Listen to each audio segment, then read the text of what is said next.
HQ version 2, and we are live. Are you excited for Star Trek 60 or not?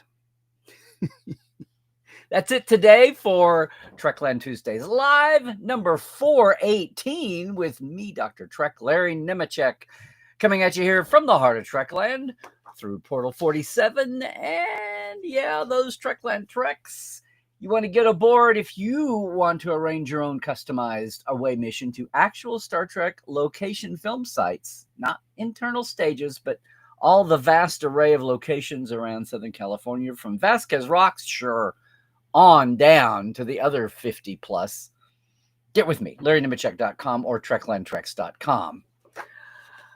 Because yes, here we are. It's another Tuesday, and hopefully you're showing up for some sanity, clarity, and a bigger picture in all things Star Trek here today. We try for that. It's great to be back for another Tuesday. An interesting Tuesday, and yeah, interesting times, right? So first thing, if you are new to Trekland Tuesdays Live, I am so glad you're with us. First thing you should know is we have an excellent chat. You want to make sure you're over there and saying hi to yourself. Introduce yourself. Let us know where you're coming from. What's the weather like? What's the Trek like where you are?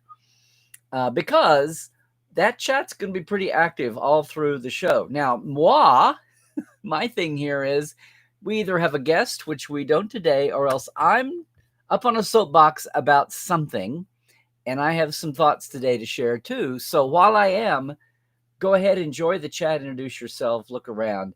I will get back around to the chat. I don't interact with it while I'm talking. So just to know that, we will circle back and start at the beginning, and I'll look at everybody's chat questions. Also to know, and the veterans know this, the TTLers who are going to greet you will let you know too. If you're on Facebook, you're only seeing Facebook's comments in the thread, in the chat. If you are on YouTube, please like and subscribe while you're there. Ring the bell and do the things. And because I'm not always at a set time on Tuesdays, you want to subscribe so that the bell goes off and you know I'm here. The other thing is that YouTube, you're going to see all the comments. You'll see the Facebook and you'll see the Twitch. Hi, Twitch. And it's also, I am now monetized, had been for a while. This is not a big operation, gang. So I have a Patreon, but also I appreciate it whenever you can throw a little silver my way as a super chat, and we will get to your question ahead of the others. Question and comment, because I do enjoy that. And I enjoy doing it at this time, as we have for over 8 years now. This time on Tuesday. Yeah, I know it's not the evening for the Americas, but it's a time when globally we can have lots of folks join us. So there's a lot of Trek kids here with us from Europe, from Australia, and on up the coast to East Asia. Lots of people coming with us. So it's a great worldwide sample and a good time to have feedback. And anyway, I enjoy doing this. It's separate from my other things I do. This is a freebie, so that's why I appreciate the super chat, and that's why I appreciate the Patreon folks that we have that I will introduce you to in a minute. But here it is. It's another Tuesday. And I should say too, if you're not with us live, if you're watching this later on YouTube in the edit version, hey, thanks so much. You too can leave a comment, right? Obviously. Keep the conversation going. I hope you feel strong enough to sound off about something that I said or someone else said. Be great if we can internally keep it going. But most of all, think about it sometime on a Tuesday afternoon where you are, or prime around the world. Join us if you can live sometime in the future. Maybe it's a day off. Maybe it's a holiday. Who knows? But yes, today, we're in interesting times. The Khan audio drama is 3 episodes in. You should listen. It's amazing. I know it's only an audio drama. Don't call it a podcast. It's a scripted audio drama with actual actors doing actual acting, plus score, original music, and sound effects, and the whole 9 yards. It's really unspooling. We're through the 4th one today, or this week, of the 9 episodes is out. There's that. There's Star Trek Scouts. I mean, there's a lot of funky things happening to keep up with. We're in between live track, of course. And most of all, we're in a very fluxy period. We're moving along. We're not as fluxy as we were a few months ago. And of course, there's what's going on in the outside world right now. It's either distracting or it's doom scrollingly stupefying, or I don't know, it's sending people over to Trek to for a little refuge, as we've said before. Hopefully, a little escapism is a good thing, because escapism allows for recharge, not just digging a hole in the ground. Right? You can go to get recharged and then come out to fight your battles for another day, whatever level they're on. And I say that thinking a little philosophically, because we are in a lull for news. We're kind of looking forward to the future. We're waiting for some things to sort themselves out in Trek, as well as the world at large. But I did have another occasion. We talk about the summer cons all the time. Well, New York Comic Con is right around the corner. Last weekend was Salt Lake Fan X, right? Yes. And most of all, although I wouldn't have said most of all, LA Comic Con. And you would think that Los Angeles Comic Con, which has had different names the last 10, 15 years, that's part of its problem. If it's in LA, it should be a huge, huge, huge thing. Well, it's not. It's not. And I've wondered why in recent years. I think the organizers are trying. It's been through different owners. And I'm not there every year. It's here in SoCal, you would think. To me, it's not on the order of big San Diego or obviously Vegas. Vegas Trek is a Trek convention. A standard Comic-Con, obviously, the old days was just comic folks. And then the comic folks saw their places invaded when comic and superheroes went to Hollywood. And then that branched out to, well, the other sci-fi that didn't originate in comic. Because there was a time when someone asked me if I went to Comic-Con San Diego, and I said, oh, I don't do comics. Superheroes are silly. They're running around in pajamas, and they're all one-offs, and they're all magic superpowers. They're not real people, not like our Starfleet heroes from Earth. And they said, "Oh, Larry, it's everything is there." So I get it. It's a meeting of the minds. It's the conference table of the franchises and imagination in general.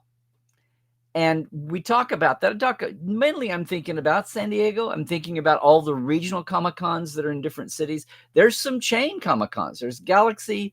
There's been Comic-Con chains over the years. Reed Pop still has some of their conventions. And then there's the one-offs. And, LA Comic-Con has been a one-off for a while. But the thing that strikes me most about it is it's been relatively the same size. Now, their mission, on one hand, ye around the country think, oh my God, you've got it so easy. You're right there in LA. You've got you've got actors, you've got creatives right there, right? They're right there. You don't have to pay them to travel.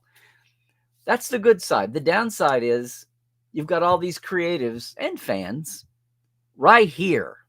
It is no big deal to trundle out of bed and drive through insane weekend traffic, or even worse, Friday morning traffic, to go downtown, which is where LA Comic-Con has been. It's at the LA Convention Center. If you're familiar with sports, Staples Center and now the Crypt, it's right adjoining all of that in downtown. If you know Picard Season 2, some of the location shots were shot on the back steps in and around the LA Convention Center, Season 1 and Season 2. And it's just not been much on my radar unless there's a special event. Some of the final Star Trek Continues events were there. The Nichelle Nichols farewell event finally wound up being, that's the last time I was down in the building, much less around LA Comic-Con. And this year, thanks to the Trek Files and my association with the Roddenberry Company, Roddenberry Entertainment, Roddenberry reached out and set up a couple of panels.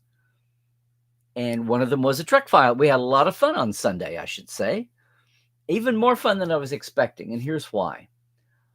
Basically, to me, LA Comic-Con, for all the potential there, it's a commuter con. They don't seem to have, and I know this is not, I met someone who was there, flew in from Argentina. So I know it's a destination convention for some, but it is not San Diego. And San Diego has all the LA people going down because it's 3 hours, but it feels like a different world. And it's on the coast and it's oceany. And I know people say, well, LA's on the coast. Well, no, not until you drive over there, unless you take an hour to get over there. And then heaven forbid you stay past 2:30. You're not getting anywhere unless you hang on till 9 or 10 at night. So it's funny. I know it's weird. It's the SoCal picture that you understand. And then WonderCon at Anaheim is San Diego's little brother convention, owned by the same people. And it has a lot of industry. But even just getting down to Anaheim and being Disney adjacent or not, but just being in that kind of atmosphere, it feels like you're getting out of town. Poor LA Comic-Con, never, for all the benefits of being right in LA, it doesn't have any kind of party, vacation, get out of town feel to it. You can't manufacture that. So you've got to find it other ways. And I think that's true of the fans and the creatives too. Celebrity actors and also celebrity creatives, and the big lineup of independent artists and Comic-Con artists and all the writers and authors who are doing their work to it, like as any Comic-Con would be. So I say that thinking, it's never a big deal for Star Trek unless there's something manufactured. So I was very intrigued and thrilled to take part in these two panels that Roddenberry had put together with the convention. I witnessed the one on Saturday that was branded for Mission Log, obviously, my friend John and the whole gang over there of all their hosts, right? Norm and everybody. And all the different shows that exist now under the Mission Log banner, including Genealogy, including all the different shows. And, of course, Mission Log Live on Monday nights. And that was what their panel was set up to be, a special edition of a live, since you had a live audience. That was at 4:30 on Saturday. Now, my expectation, my bar is so low for LACC. I think of it as a commuter con. I think of it as the con in your local community. And the fact that it's LA, not, Oklahoma City, the fact that it's LA doesn't really enter into it. The pool is a little bigger, but the traffic is even worse. And I say that I'm not knocking LACC at all. I'm just saying that's kind of the reality that's settled into. And there may be some breakout ways to start elevating that, but they just haven't happened yet, or they're so incrementally slow they might start happening. And all I'm saying is, when it turned out that our Trek Files panel was on Sunday at 11 a.m., well, I know what hometown cons are like on Sunday, much less Sunday at 11 a.m. And I know it's LA, but it's LA's commuter con, Comic-Con, right? And not even hardcore sci-fi, much less Trek. It's everybody. So I'm obviously going to be there. We're going to do our best, and we did and had a blast. But my expectational bar, I'm happy if there's 6 people in the audience. I know you're, what? I know. So Saturday, fine. It seemed like it was a little perkier, busier anyway around the con. It's not other ones I could mention, but it's there. There's several thousand people there. There's tens of thousands of people there. Don't get me wrong. It's just felt like it's been about the same size and not grown exponentially. And I think some of that is just the limiting factor of people not so much coming in and the locals having other things to do. But there's still plenty of faithful there. There's still plenty of cosplay. It does delve into more anime and the arts more than it is hardcore celebrity sci-fi, if that makes a difference. Although there are some there. There's folks there. So I was happy to see, maybe 20, 25 people, 4:30 on Saturday. I was like, okay, yay, had a good time. People there had a great time. We had some after events. It's hard to do that at any Comic-Con, right? I'm really expecting 4, 5, 6 people Sunday morning. To tell you the truth, we gave them an awesome panel. We did a mega fan mail bag. If you're familiar with the Trek Files, every season we have a fan mail episode, fan mail from the past. No, not fan mail from some flounder. Fan mail from the past, and we share it. And for this con, we did a 60-year arc, a 59-year arc of fan mail, including one from the day before posted on our page, on the posting of the event for the panel itself. And we had a lot of fun. I was just shocked to walk in the room, and there were more people at the 11 a.m. Sunday than there were at 4:30 Saturday. Some same, some different. I want to thank Rod and Zale for being at both. Yay. Everybody else in the Roddenberry family, it was Sunday morning, 11, had things to do. So that's all cool. I was just shocked and amazed, and I kept saying so. We're going to post the panel at some point. I think there's video of it. We do have audio at least, so maybe it'll be a souped up edition. It'll be one or a two-part special. And it got me thinking. I was just so pleasantly surprised. I was blown away. Because at the same time, I was hard. We had a great panel. There were some amazing people in the audience. I've learned a new lesson about LACC. It's one to when we should take heart in. It's not, the numbers. It's not so much how many numbers are there, but it's who's in the audience. There were some amazing, brilliant people there, including a former member early in his career, low-level support, a member of the Next Generation Art Department from season 2. Who stepped up to the mic, the only person that stepped up to the mic. Everybody else talked from their seats. So yeah, it was a productive day when I was expecting nothing, but it got me to thinking, because on the heels of this, just a week or two before, I'd had a chat with somebody who reps, well, I would cautiously say, one of the other major Star Trek YouTube empires that are out there. And I won't say who. But somebody that everybody, it's a brand name that everybody knows, and not Star Trek and not Roddenberry, okay? But we had a good little catch-up conversation and shared the idea that Strange New Worlds this season has left a lot of folks feeling a little mixed, and noticing that the numbers on their YouTube videos, which are many and varied, were down a lot from the first couple of seasons of Strange New Worlds, which in one way doesn't surprise me a lot. It may not surprise you either, given the reaction to Strange New Worlds season 3. But I was surprised. It wasn't shocking, but it was a big chunk. It's like the foam is gone, the lather has gone, and that's what got me thinking. I remember when Star Trek's foam, when the head on top of the root beer was so high, the highest was 94 to 96, right? From All Good Things and peak TNG to First Contact.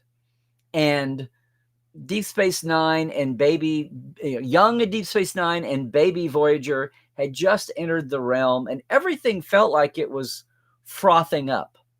And then after First Contact, it's like somebody knocked it off, and nothing Star Trek was ever at those heights again. You know what I mean? And I don't know if it was the fact that Insurrection and the Nemesis just didn't bring it back for the TNG generation, or the perception that DS9 and Voyager were just splitting the audience and people weren't watching both, or it was hard to find a UPN station or a syndicated, they just weren't next gen.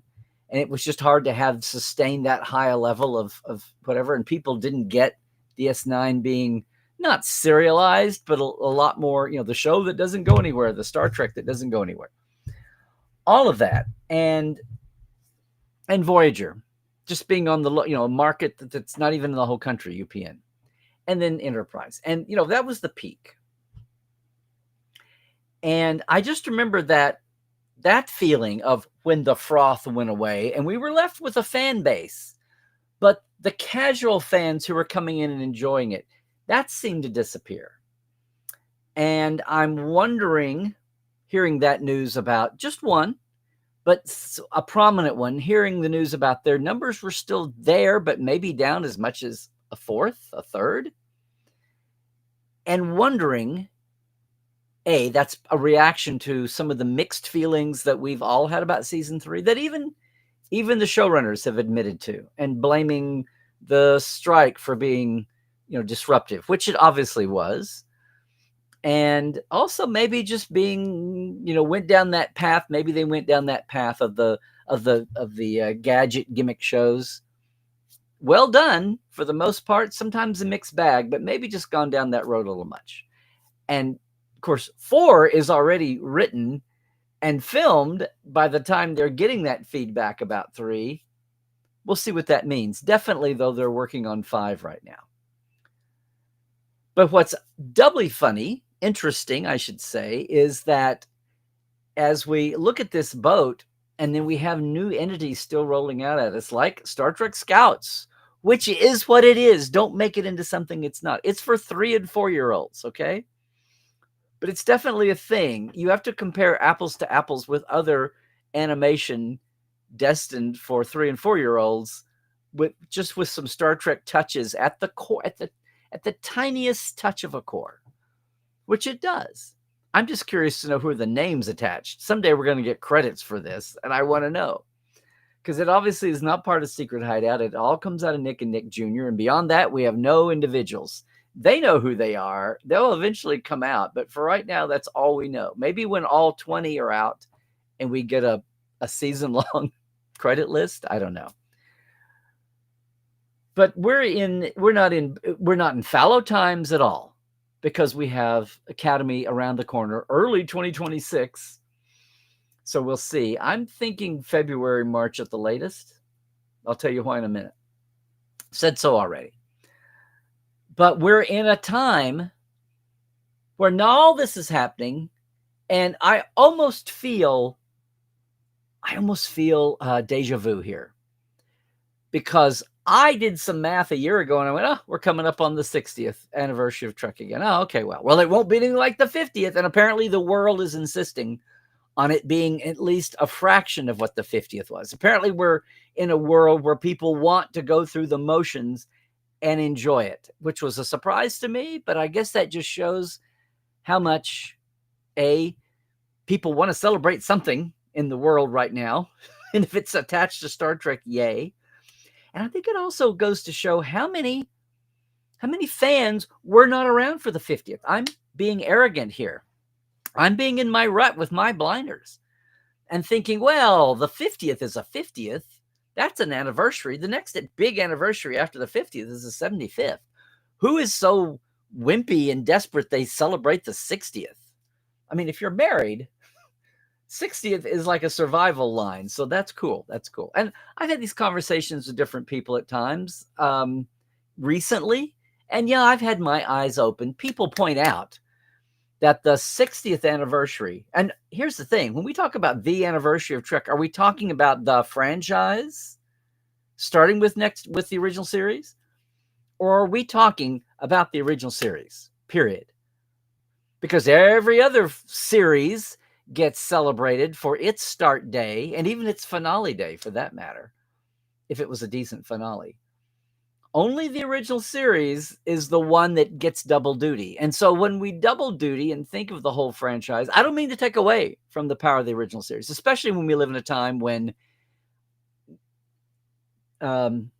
sincere but very modern and less seasoned eyes see the original series as something totally not of this time, which it's not. And yet it is, because it begat, and the people that say, well, I know the original series, if it wasn't for it, we wouldn't have anything else. I get it. And they still maybe don't. And aside from saying, have you looked at what else was on TV in 1966 and 67? There's a reason why this stuck with people at the time, but also why it sticks with people now. And I know there are conventions of acting and filming and all that. We can't erase those. People are already saying that about Next Gen. And people are wishing that, how did we ever survive watching standard def TV? Everything needs to be HD or 4K. So, time passes. And the original series deserves a solo look so that we can put everybody back in context and remember that. But most of all, as people keep pointing out, this may be the last major anniversary where we have so many still with us from the original cast and even creative team. So That's the 60th. But even then, it's not the 50th. It's not that much lather on top. But like the 50th, it's coming out of flexi. Let's go back to the 50th. Yes, Beyond was a movie that was being raced to be out to celebrate the 50th. But in 2016, there was one notice we barely had. In 2015, Thanksgiving week, came the first word that CBS All Access was going to be a streaming service with a Star Trek. Alex Kurtzman would be a producer. That's all we knew. It wouldn't be until March that we got a name, that we got Brian Fuller attached to it. So as we headed into the 50th anniversary, we had just lost Leonard Nimoy, which was down. People were gearing up for the 50th and being so excited about it, but real world Star Trek was in a flux. And the TV world was in a flux. Even with a show announced, it wasn't out there. And even as a movie, a Kelvin movie announced, it was being raced and rushed to be able to be out there in time because it had such a late start. So I remember it's, if you're going to have the 50th anniversary of something, you want to plan the hell out of it. You want to think of all the creativity. You just want to, do the most with it you can. Wring the most for the moment, for the fan base, for the creators, for everybody. And Star Trek was in a fluxy time. Now it's kind of the same now, but different going into the 60th. There's limitations. We've got new owners overseeing the franchise in all ways, the studio, and a lot of new folks in charge. That hasn't rung out yet. We haven't had time for things to filter down. Maybe we'll have news about getting back on the movie track. Maybe we'll have news about future TV between now and September 6th, September 8th. September 8th, 2026. Maybe we'll have some news there, but we're kind of in the same fluxy time as the 50th. But this is why I was so interested to think about getting myself to go down to that panel on a Sunday morning at 11 a.m. at CommuterCon LACC and still had that kind of a reaction. It wasn't the numbers, it was the quantity. And same thing with the Mission Log panel the day before. And that's just my little...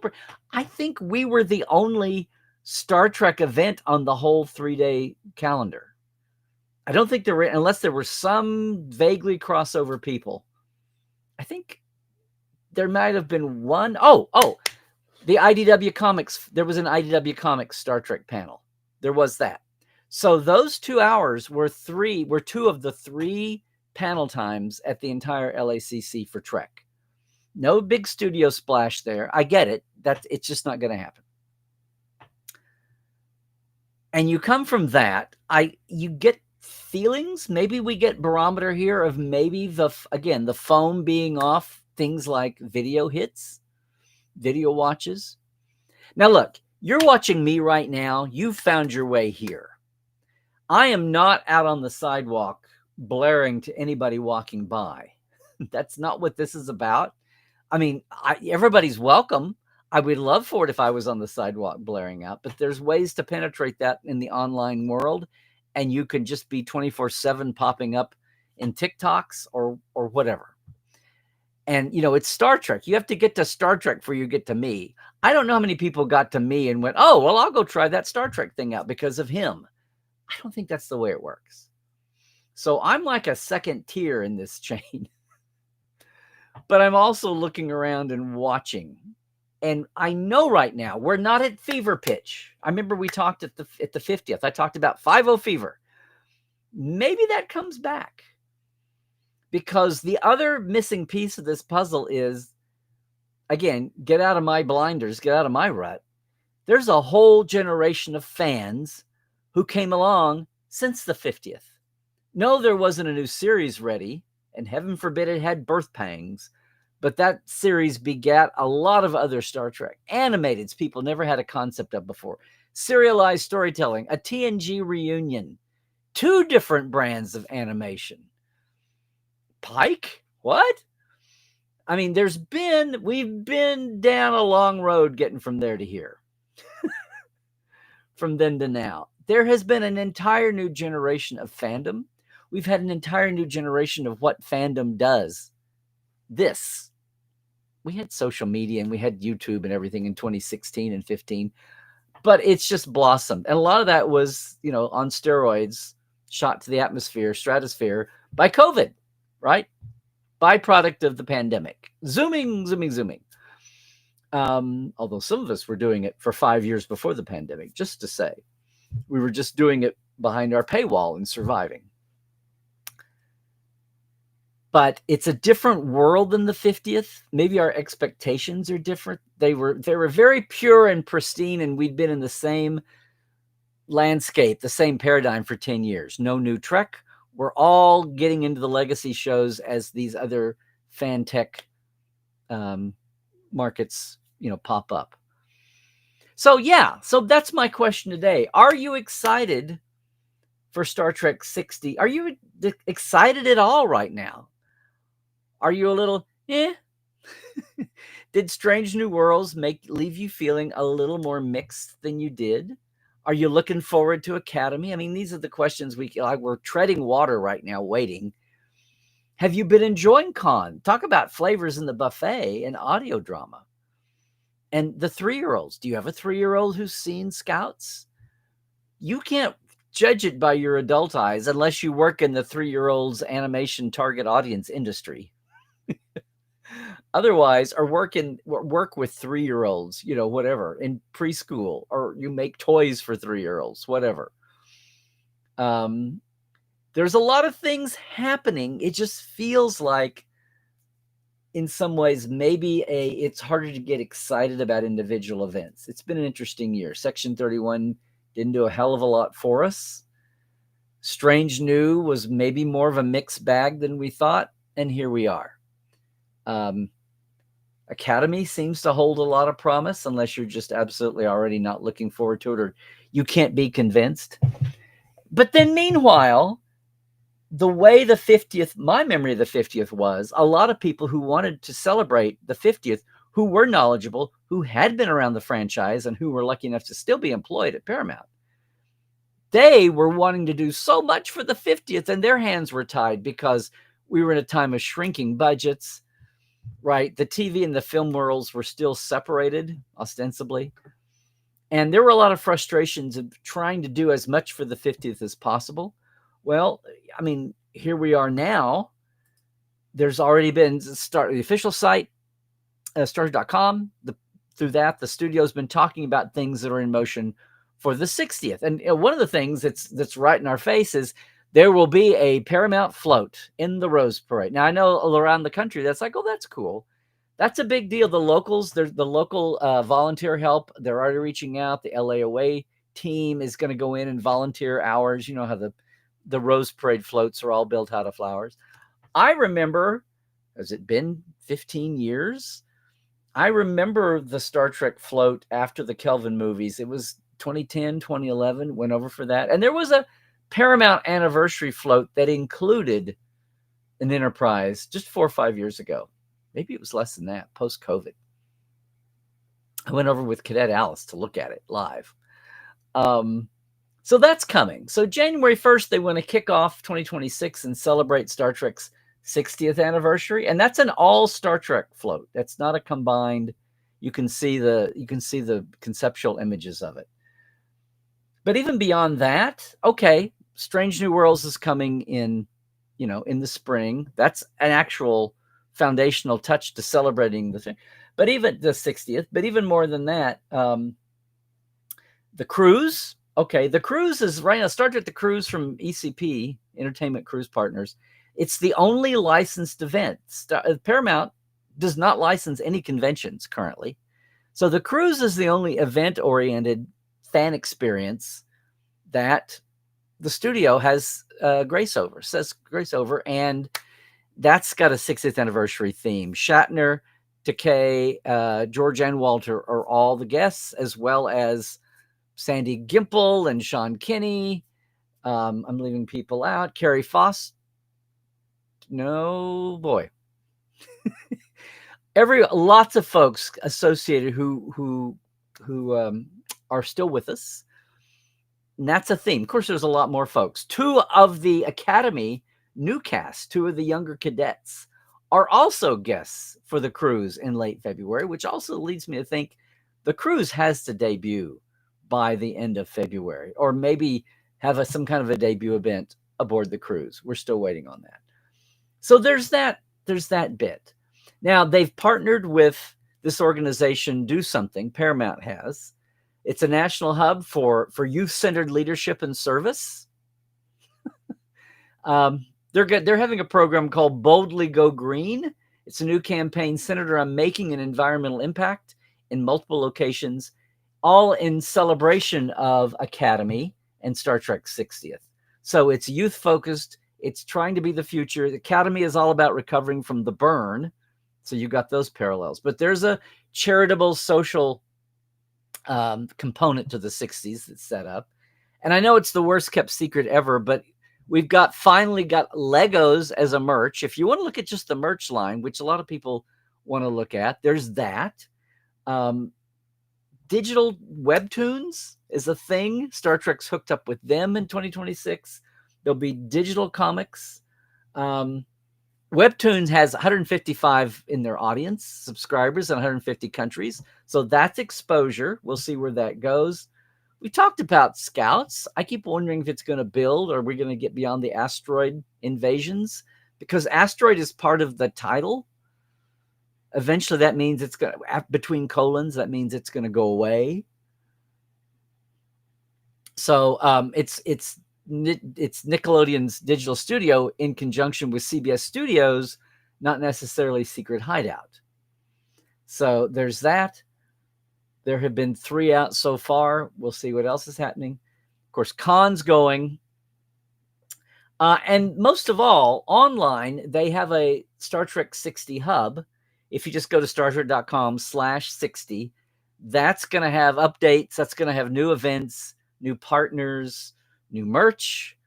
You can get on their website. You can get on their news list and the shop. And I know that's the shop and then all that stuff. But some of this is pretty exciting. Like I said, Lego was the worst kept secret ever. I heard about it from my European Portales first a year ago when the existing licenses were dying off.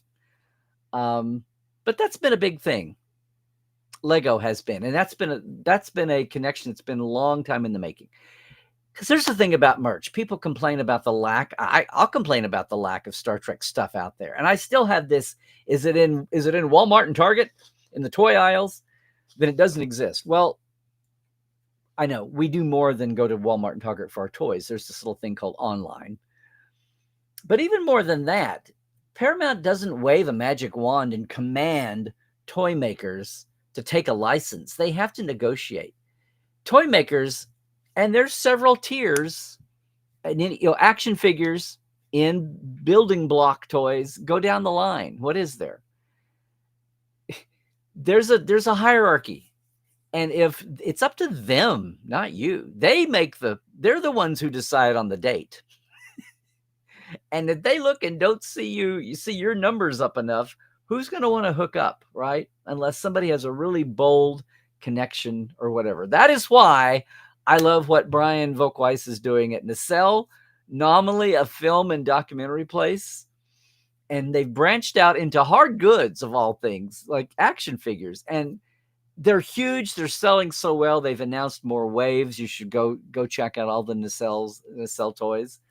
But that's coming. So there's a success story. And there's an example of somebody who didn't just look at numbers, but actually started a whole branch line, not an existing maker, although there's, the larger figures are amazing, Zeo and all the rest. But so there's life in the old girl yet, this Star Trek thing. And it's not always about numbers. That's just going to be a guiding force. Big picture here is things aren't as meh as they were for the 50th. Is it ironic that we've got more Star Trek looking alive than we did in 2016? We had a rushed movie and promise of a series, and otherwise a franchise that had been left for dead for 10 years at the time. And no, no Comic-Con presence at San Diego, the Granddaddy Comic-Con, not just for fans, but for the merchandisers, the vendors, the studios, the IP holders lining up to show off and brag. And Star Trek had been absent from that, or a tiny player until 2016. And they jumped back in with the ferocity. Spock on the cover of the Comic-Con program. I'll never forget that. Oh, look, Star Trek's back-ish, making people take notice. Well, Star Trek hasn't gone away. And in fact, a lot of the other IP and franchises have been stumbling a little bit, and Star Trek is hanging in there. It's not peak streaming that we had 4 or 5 years ago, but it's still there, and they're still around the corner. It's a weird bag to talk about the 60th and waiting for what the new owners are going to do when there is so much unexplored Star Trek. We have a year and a half of Strange New Worlds to go and 2 complete seasons, short seasons, sure, of Academy. Don't know what's coming after that, but we have plenty of new Trek. It's just going to feel like Arrested Trek in some ways, because big picture is, yes, but what's happening next? Will it be Secret Hideout? Will it be another show? Will TV get de-emphasized in favor of going with the movies and building up the folks who are in charge now to look at that? How long will the new Paramount team get into place to make these decisions and any changes that are going to happen? It's a fluxy time again. And yet, I was shocked at Vegas to actually hear people talk about the 60th as a thing. I don't mean vendors, and I mean fans. Oh boy, next year is the 60th. And I'm like, wait, what? So yeah, people, 2 things. People want something to celebrate. And Larry, a lot of our fans today were not here to enjoy the 50th. So shut up and let them party, Larry. Of course. Everybody, if you feel like getting excited for the 60th, of course. I am not trying to knock anything down at all. I just was humanly surprised that it would be a thing. But of course it should be a thing. And look, we have generated tons of new fans in the last 10 years, thanks to all the new Trek series. And I hope by now, if you had individual critiques, and I do too, of all the series, you can see them each for what they are. And even there's been an evolution in the sophistication, in production, much less in content, but also the way content is structured. I think serialized storytelling has come a long way in the sophistication. We have gotten sophisticated about what animation can look like. And what, we want to go Uber and say 2D and 3D animation? Star Trek's fan base and audience is caught up to the idea what all these flavors would look like, even if they enjoyed them in different ways elsewhere, what it looks like in Star Trek clothes. And we've had 10 years, 8 years, 10 years to do that. So we've come a long way, and there's a lot more to say. There's a lot more characters and actors and writers and creatives now to celebrate, along with everybody's legacy that we had just 10 years ago. And we've had this. Yeah, we had podcasts in the teens, but this explosion of self-expression has been something else. And whether you just a listener and you enjoy it, or you feel overwhelmed that there's so much Trek, or whether you've crossed the line and now you're a tuber or a caster, you're a maker, whatever, or whatever, you cosplay, you do CGI art, you have an Etsy shop, and that's been an evolution to not get shut down by the rights holders in this new world. Not quite unlike the way the original fan fiction writers didn't get shut down. Somebody found a gray area there. Or the original fan filmmakers found a way to carve out a gray place. So yeah, that's my question. Are you excited for Star Trek 60? Is excited the right word? Are you treading water? Are you excited to bring in are you still evangelizing for Trek? Are you just waiting to see what gets thrown at you? I just feel like we have a whole spectrum. Maybe people are internalizing more. Maybe some of these barometers, like lower views on otherwise high-end hit videos, maybe that's a barometer, but not a, a death sentence. It's not a death spiral by any means. Are we just at one of those times like 98, 99, 2000 when the foam was off the top of the mug, but the mug was still pretty full? Boy, that's a tortured metaphor. I don't know. It's I just feel like I'm seeing, and you and everybody watching this, you guys know how you feel. You know how the fans around you feel. You know how the outside world greets you if they recognize you wearing a Trek thing or a Trek mention comes up in random open conversation. I know we're better off than we were 10 years ago. I know we have more fans than then. I guess I always say Star Trek loves them anniversaries. So I guess I shouldn't be surprised. I just didn't expect it at this level. At the same time, people are maybe feeling a little bit of meh. Or maybe that's exactly why people feel like celebrating. I don't know. Like, we're going to have months to talk about all this. We're not even to the end of the year yet. And then we'll have standard things like eventually Academy will be out. The con audio drama will end. Some more of these little shorts will pop up and we'll have time to sample what real 3-year-olds think, much less what we think. It feels like a fluxy time, and yet I still see signs of people being excited for something to celebrate next year. And even as, again, the big looming question is, a year from now, who's going to be running the show? Who's making decisions about these movies? Who's going to be making decisions about future TV and what flavors and what buffet tables we're going to be seated at to see future TV? Interesting times, kiddos. Interesting times. Meanwhile, if you're in the LA area, you can get information about how to go down and work on the Paramount float. Yeah. Check out the LA Away Team's Facebook page. For starters, there's probably others out there too. Yes. Funky time, funky question, everybody. Now, look, on my end of things, coming up the next weeks, we're still trying to set the date, but the 10th anniversary Portal 47 open house. Oh, okay, I can hold up a Portal 47. I've got this. Do not have the guests confirmed. We're haggling on the date.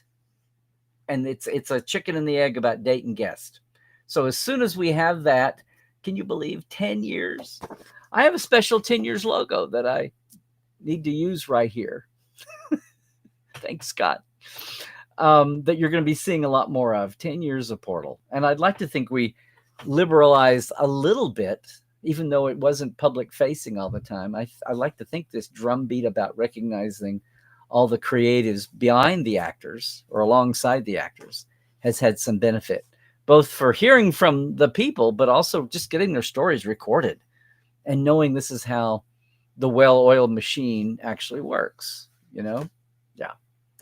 Well, that's coming. What's also coming is, as always, gang, is my thanks. My thanks to all of my Patreons. So here's where I get to say yes.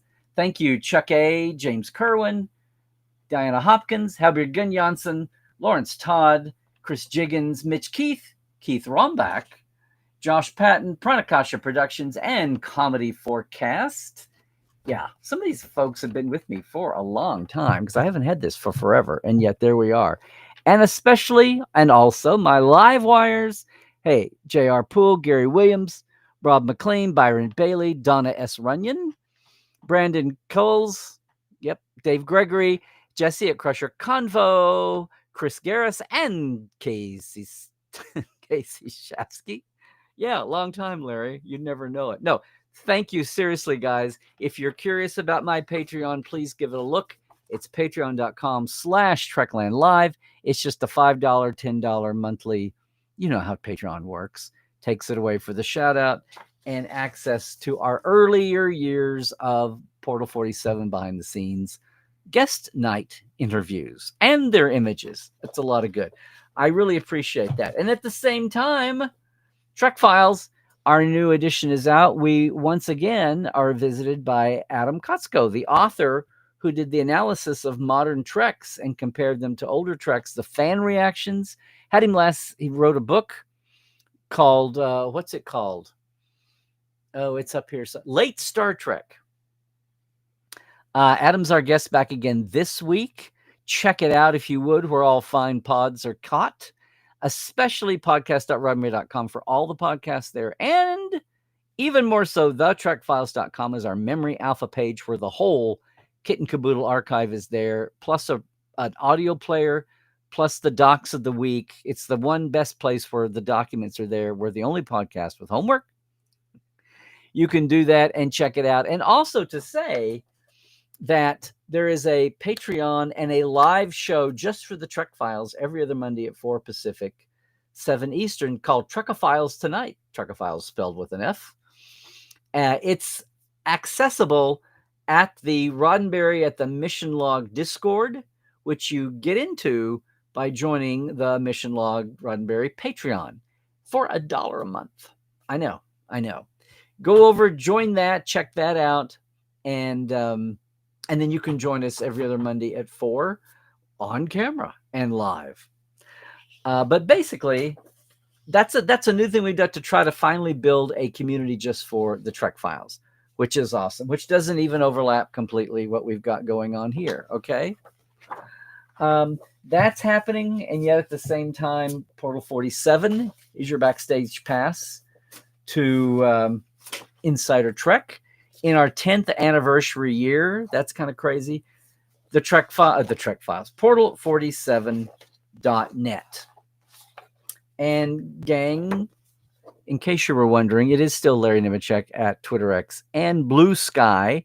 It's Larry's Trekland at Facebook and Instagram. Please get with me there. I have a whole slew of posts I need to put up that I have been negligent the last couple of months. I have a lot of things to share, and I'm still doing it.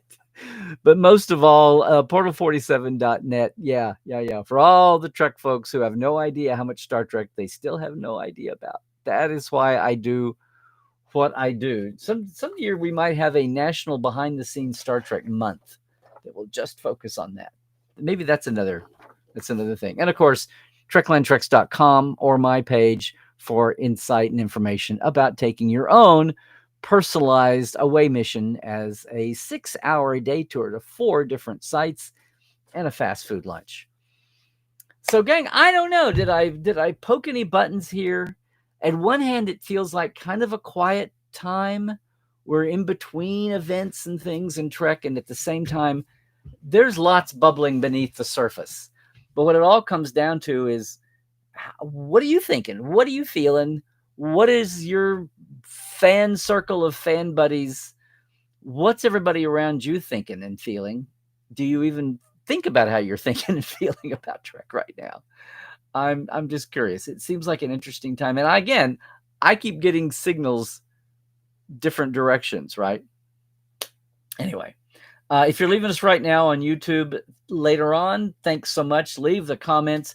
Don't forget to subscribe, ring the bell, get alerted because wherever you're on, because I'm not always right at 1 Pacific, 4 Eastern.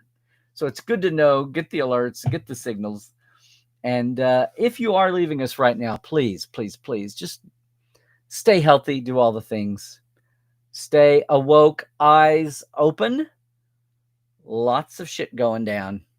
You want to make sure you check the sources. Or the, what do they say? The history. Yeah. Trek well, everybody. Till next Tuesday.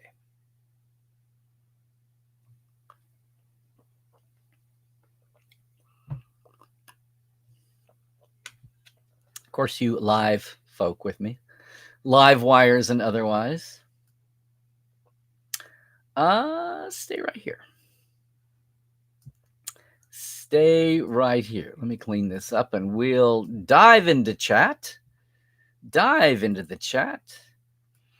And I should also say for all you your Portales, the Europeans, and you midday folks, we're doing who are doing Ask Dr. Trek Roundtable for the Euros and the Midday folk tomorrow, because I finally got the September guest. It's going to be with us next Wednesday. So I'm flipping those rather than push it further into the month. All righty.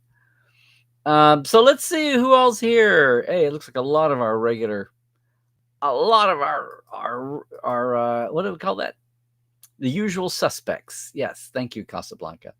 Hey, it's Captain Calvin and Chuck A. Thank you, Chuck, once again. And Rose, it's always good to see you back there. Yep. Oh, Duralti. There you go. Twitch to YouTube. Okay, there you go. That's probably good. It's been a while, hasn't it? Duralta. Joel, there you go. Duralta.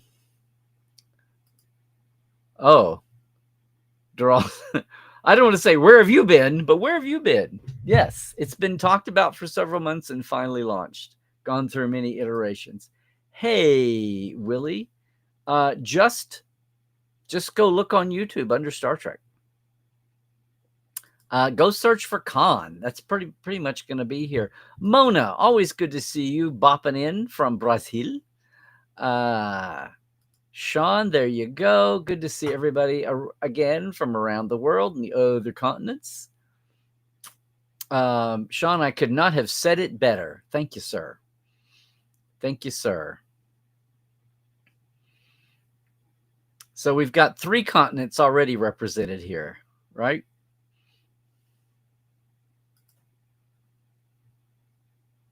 Yes, but see, here's what always got me, Duralta. They made fun of the Star Trek looking like pajamas, but they were uniforms. More than one person wore each one. Superheroes are like individual pajamas. Like, who decides these things? When I was a kid, I had no respect for superheroes. I did not care. I got it that Superman and Batman, because I was a kid I got it. They were big and popular and yada, yada. But I never, Biff Bam Pow, I never cared. That was unrealistic. That's not the way real people did stuff. And Star Trek, if you had a superpower, it was because your whole species did. And I know, Superman was Kryptonian and his whole species had the same thing. And it was exactly, I know that. And Spock's strength is part of being not just telepathy, but Spock is stronger, yada, yada. I get that. But it's night and day. It's apples and oranges. And you know what? I'm sitting here trying to intellectually defend this. I'm just saying, when I was a kid, that is the way I instinctively reacted. I'm weird because most kids want to get up and Biff Bam Pow. I didn't care. We played Cowboys and Indians. We played Army, did those kind of instinctual things without having a whole head case about it. But I just never cared. The superheroes always just looked fake to me, and I could never take them serious. And now I watch I watch a Marvel or a DC movie, and no matter how well drawn the characters are and the interactions and even the social message, it eventually turns into the fight, and I go, oh, this is so comic booky. Oh, that's right, because it is comic book. That's just me. Obviously, I'm an oddball because the rest of the world has gone, oh, look, apparently the superheroes boom is wearing off and people are burned out. Well, Westerns were around for 20 or 30 years. They finally burned out. The Western craze. So yeah, that's what I mean when I say that.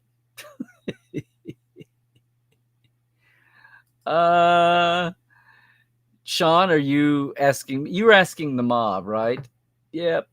Which is funny because I finally found one little place where you could say there would be corn, because it's in a mountainy timber area. And people say mountains and timber in Oklahoma. Yeah. It's a corner. There you go. Right answer. Okay. Sure thing. Thank you, Sean, for keeping everybody occupied while I'm being boring at the beginning. Hey, Christian. Bob D, are you new with us here on Tuesdays, Bob? That's awesome. Maybe not. That's cool. But glad to see you there. October 1st is Mud Day. Okay. Why does my mind go back to that Firefly episode with the Mudders, the hero of Canton? Mona, people like me in Indiana can't imagine Southern California, never been there. And when the beaches are 4-hour traffic jams. Well, it's like getting over to the beach, because the further you get off of the freeway, you're on surface streets, and it's just, there's just no way to get from Santa Monica back over to Burbank. Just getting to the freeway can take you a while because of surface. If you wait till after 2:30, especially in the school year, there's just no way. You creep over. You either leave by 2 or 2:30, or you stay until 7 or 8. Or you could sit there and creep down the road. You could take, surface street creeping. That's why I was so excited. Hey, look, I was excited before I knew what I know now, that we all know. But 8 years ago, 10 years ago, I was excited when Elon said he was going to drill those holes under the Santa Monicas. Oh my God, what a revolution that would have been. Drilling a tunnel under the Santa Monicas to get you from Santa Monica to the valley and to Burbank. And then they wimped out. So I'm like, fine. If it wasn't doable, then it wasn't doable. But don't get people excited about that and be the revolutionary, visionary. Yeah.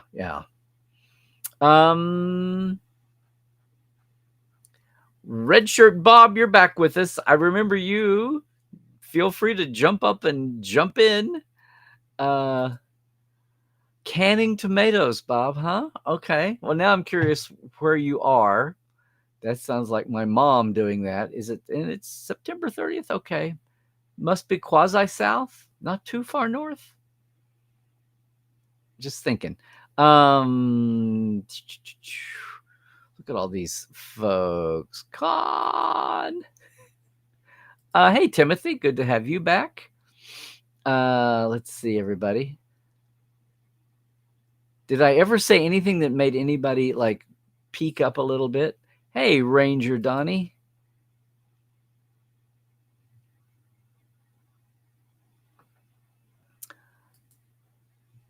Okay, thank you for updating us from your world.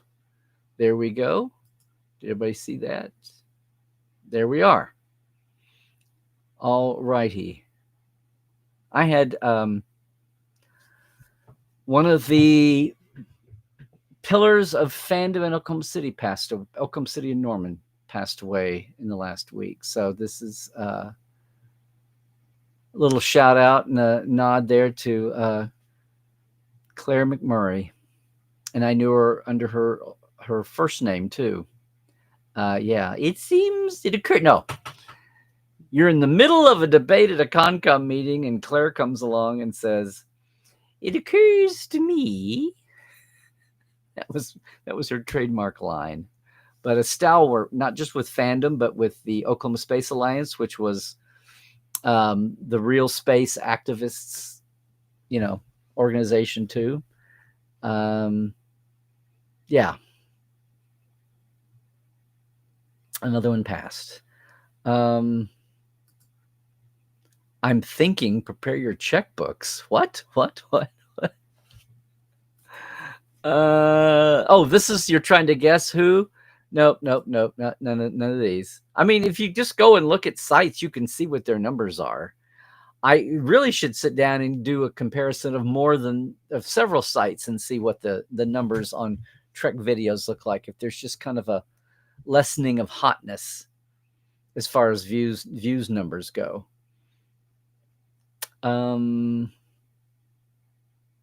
Well, see, wow, Bob, you've got a lot.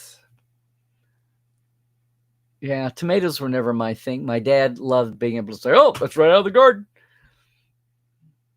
When we had, tomatoes on salads, tomatoes on sandwiches and burgers and things. But he would just, pick an apple. He would pick a tomato and eat it like an apple. But that was, my Greatest Generation, Depression era kid dad. On my observation concerning TNG being peak, DS9 Voyager declining, and Enterprise going down, basically, should the powers that be have said, no, we stay with TNG? It wasn't the equation. What I just said, what you're repeating, that's all hindsight. That was all hindsight. Nobody knew at the time. And staying with TNG, that was 7 years of TV. You're talking about having another movie every couple of years, even after Nemesis.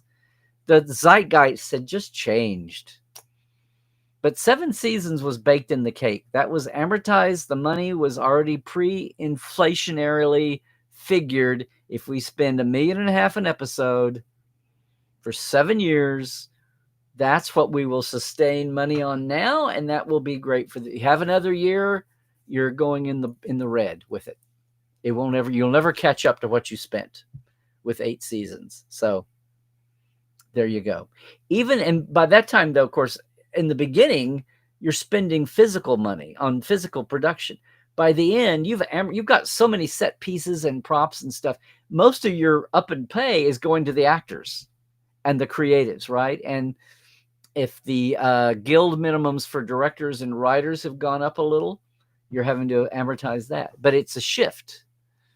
The real rise in cost of actors is absorbed because you've been around for 8 years and you've got those warehouses full of stuff that you handle, that you wear, that you stand in front of. And that you fly on model stands for visual effects. And eventually you have a digital model. So a lot of stuff was amortized over the years, and even, a third of the cost of a movie comes out that way. I do appreciate that, Rose. Thank you so much for spreading the word. Hey, Carl. Yes, I miss FanX. I hope it was a good one. I hope they had good Trek people and good programming. Yeah, Dwight. Well, some people would say, well, we didn't have specialty for 3-year-olds in the old days, and we had Trek fans. Or people say the animated series wasn't dumbed down for kids. It was just the most adult Saturday morning ever. And that's all true. So does that still work 40 years later, 50 years later? I don't know. What now? Ranger Donnie, your good friend Jason P. Hunt of Sci-Fi for Me believes that Secret Hideout didn't co-produce Star Trek Scouts, and I strongly agree. Yeah. I mean, if they did, the name would be on the plaque. If they did, their shingle would be on it, and it's not. So they did not. And whether that's a recognition that nobody in their wheel set knows about 3-year-old animation programming, content, whether it was intentional, whether it was, what are we supposed to do? That's why. And so I want to know who was the Trek influence on the show, if there was one at all, because there isn't much. You get the surface of, what do they do? Say duty, honor, boldly go, whatever. And there's deltas on the uniforms, and Sprocket occasionally does a Vulcan V, and, one of the pets is a Targ. An aqua, a turquoise Targ with green spots. Yeah. Carl, I wish I could have been there too. Yeah. If a meteor made out of Pike's hair is coming at us, do we launch a comb or an apron? No, I think I was going to say, don't launch a paper airplane. That's funny. But you got it. Joel, you got the assignment. You got the homework. Hey, C3. Yeah. Well, it's like strap in. We'll see. It's like you think it's going to be okay. You're kind of expectant, but you're kind of also, you can't help but being in a little bit of a meh. That's what I'm curious. I'm just curious who's really excited, if anybody. May, thank you for dropping in. Always good to see you. Hey, Rose, just curious, did I have a great weekend? Yeah, I did. Like I said, I had my eyes open to a couple of new facets. I didn't know what in the world I would talk about today, but all of that mix of observational stuff kind of, and that kind of kickstarted my experience at LACC, which was a lot of fun. And it was good to see Rod and Trevor and Zale and Roddenberry folks. Get to, and I get to see John instead of just Zoom. It's always good. Hey, Duralta, the 60th is definitely something to celebrate. Doctor Who also does this. Oh, yeah, I'm not saying don't. I just didn't understand. I just didn't think that there's no way the 60th would be anywhere near as hot as the 50th. Like in real life, that's the way it is. So in normal things, that's the way it is. So you have the 1st and the 5th, and then the 10th, and then you have the 20th, and then the 25th, and then the 50th. Now, Star Trek marks everything. They've always marked every 10 years, and then we had a 25. But I'm just saying the 30th and the 40th aren't big deals. But, part of it depends on what's happening at the time. The 30th, we had 2 series on, and they each did, they did Flashback and Tribulations. And it was a big deal. So it depends on what's going on in the franchise, too, a little bit. Hey, Alan. Greetings back at you, and thanks for being a Patreoner. I started saying Patreon. Yeah, Hairspray, freeze it in its tracks. Yeah, the Pike asteroid. That's funny. Pike's hair asteroid. You would make a great scout. What, the 60th anniversary comes after the 59th anniversary? Well, that's true, which we've now hit. Well, Hairspray can freeze or make fire. That's right. I want to see the lighter that you pop up underneath that stream. Now, what? Rampatouille Orion was out in the tail end of the 60s, and that's not celebrated. Okay, you'll have to explain the German cultural reference there.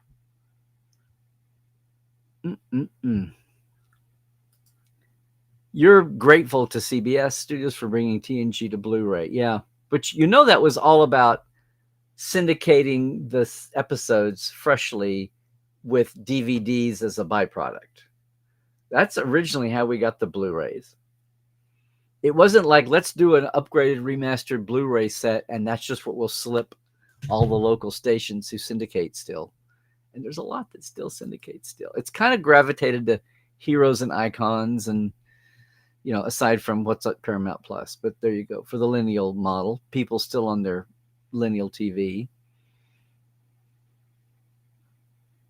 A lot of 25th anniversary pins for sale. They had a film festival, and you got a pin if you went to the marathon. Do you remember this? They showed all the films, like 1 through 6, in one day. And we took, during 5 is when we left to go to dinner. Because they were all just back to back to back at theaters all over the country. It wasn't Phantom, but it was the equivalent of that kind of setup.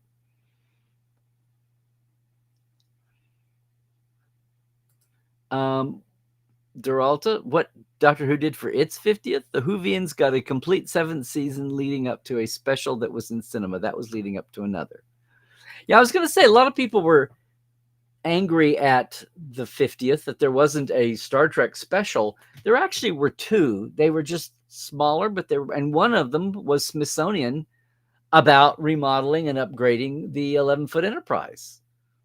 So, which was a little quiet, but it was an awesome, awesome special for the 50th. And there was another one. Now, they haven't been announced, but I know for a fact that there are rumblings of some kind of special, whether it's streaming or linear or whatever. But there's at least 1 or 2 documentary type specials coming out for the 60th from different places, right? Whether it's not so much old school where the studio did one under branding from Paramount, but there'll be others. There'll be some things coming out for the 60th to celebrate that will be filmic and documentary-ish. I hear. Let's see. Oh, Duralta, you want a special in cinema. Okay. Oh, I see. How Doctor Who came to be. Oh yeah, yes. Wow, has that been 10 years already?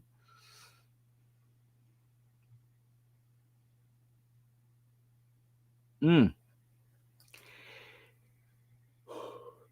You GSAers, you just know all this culture that the rest of us are catching up with. The only thing that Star Trek had in this regard was the Ricardo movie, and only tangentially is because you knew that Lucille Ball was responsible for TOS. Oh, okay. What, Lucy Ricardo? Oh, that's right. That's right. Talk about a reboot and nothing.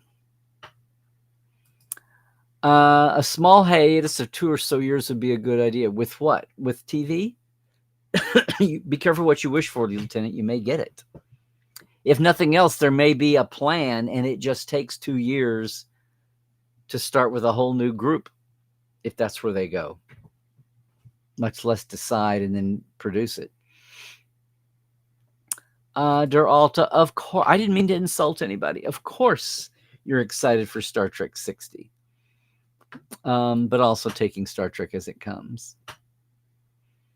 Here you go, Carl. A lot of fans want to travel down to Trek for Vegas 2026 for the 60th. Well, gang, am I being neglectful here? I think I am. I'm being very neglectful. Yes.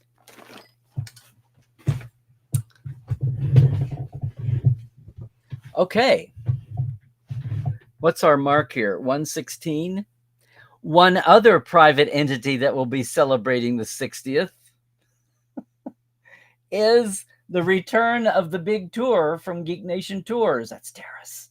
And me before Vegas, back to the pre-Vegas slot, July 30th, August 3rd, with some celebrity component that's around LA actual film sites. This is not a Trekland Trek day tour that you work out with me on your day. This is planned, scheduled like we last did in 2016 for the 50th. Yeah, we have not done a big multi-day tour between pandemic and just everything in Trek being in flux, the convention situation being in flux. We offered this a couple of times, didn't really push it, but this is going to be big for the 60th. I mean, you could even do the QR code there or just check out. And here, this is the thing. This is limited to 18 people. We need 10. We're about halfway there, and we have to cut it off at 18. So get in touch with me. Chime in if you're interested, gang. But that's another celebration that is a known for the 60th.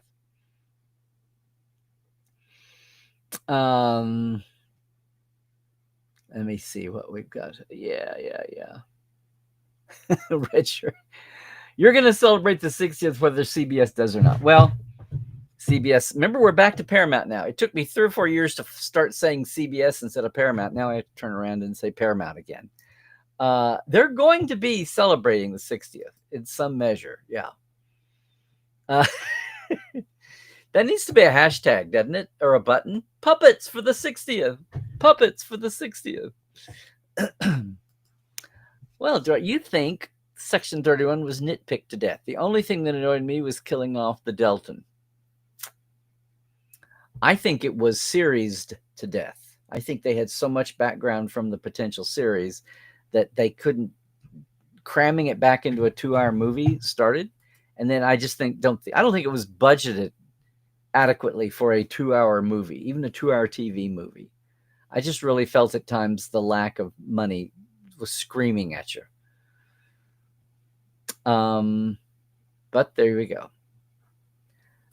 You're cautiously optimistic that fresh studio heads will embrace the opportunity. Well, yeah, but they're just against the clock. If this hadn't been delayed a year, if we hadn't run into all the Trump quicksand, if this had gotten done a year ago, they would just think how much further along this would have been. And I think you would have had a much more robust 60th anniversary. Oh, you like Section 31 more than Nemesis. Do tell. Okay. That's a take. Oh, some people would say, well, they're both, the bottom of the barrel. Why do I care? But there you go. Christoph. Section 31 did do something. It made us appreciate Strange New Season 3 even more. And may have increased the volume of calls for Legacy. There you go. Don't have a lot of qualms with Nemesis. It just could have been done better. There was a lot attempted with. We got a lot of Romulus and Romulans and insight there, and a lot of across the board updating that almost never gets done in the movies. Yeah. Yeah. Well, those things are pretty huge, Joel. They're just huge to begin with, right? I mean, if you go back and look at my YouTube channel, look for Rose Parade or Rose Bowl on my YouTube, and you can see our visit to the one. Maybe even the one from further back if you go to my old one, my archival original Trekland blog.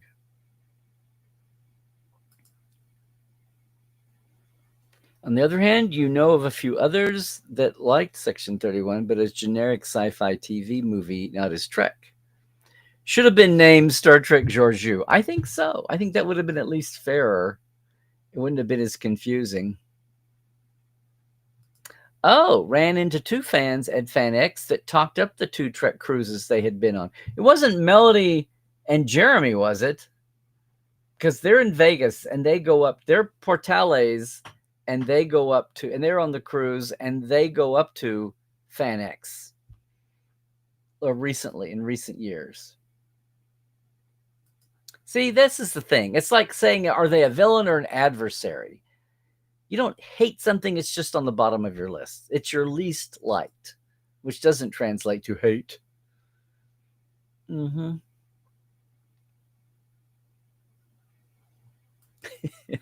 Decent movie, kind of Trek-based, not fully Trek. Yeah. Well, this was my point, Duralta. Yes. Blue Bricks did it first. You're hoping that Walter will be fine to join the celebration, given he had to cancel STV this year and some other things as well. I need to check in on Walter and see how he is. I have some things to share with him, but there we go. Joel, you're super excited for the TNG Legos. And surely your nephews would be. Surely they'll be loving that. Oh, really? Lego will be less quality? Okay. But they have international distribution, including the important U.S. market. True. 1,000 euros for a Death Star part? Okay. Hoping that we'll get a Star Trek Lego video game? Well, there you go. This is getting all the mockery it's getting. 1,000 euros, $9.99. Oh wow. Okay. There you go. That's what they have. Okay, fine. What are you saying, Cairo? You're actually somewhat hopeful that Star Trek Lego will be a big flop and will give rise to even better licensed alternative brick sets with international distribution. But that hope is very small and unrealistic. Well, if it's a flop, it just might be a lesson that nobody should do Star Trek brick toys at all. And nobody wants it, even the number 3 and number 4 and number 5 makers. Unless Blue Bricks asks for its old license back, maybe at a lesser rate. If I were asking you, and I am, Daralta, S&W and the Kelvin timeline should do crossovers. That would be quite good. I'm just tired. I just want some new. Can I have some Strange New Worlds in my Strange New Worlds? I have so many other ideas for shows, as do a lot of people, as do the things being pitched publicly, which is another part of the 60th anniversary, the public pitching that's going on. Yep. Let Captain Anson Pike walk up to Captain Chris Pine Kirk.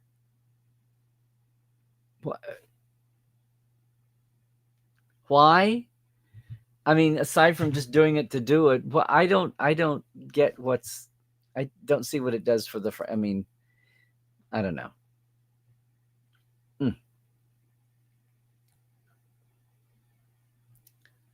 Oh, thank you for spreading the word among the Portales community there. And oh, guys, the comics have been doing great. I'm actually read comics for Star Trek, or I actually read Star Trek comics, is what I'm saying, since I'm not a comics person, and they've all been so disposable over the years. And now you can even track them thanks to Memory Beta. If you need to know something, you can find it there.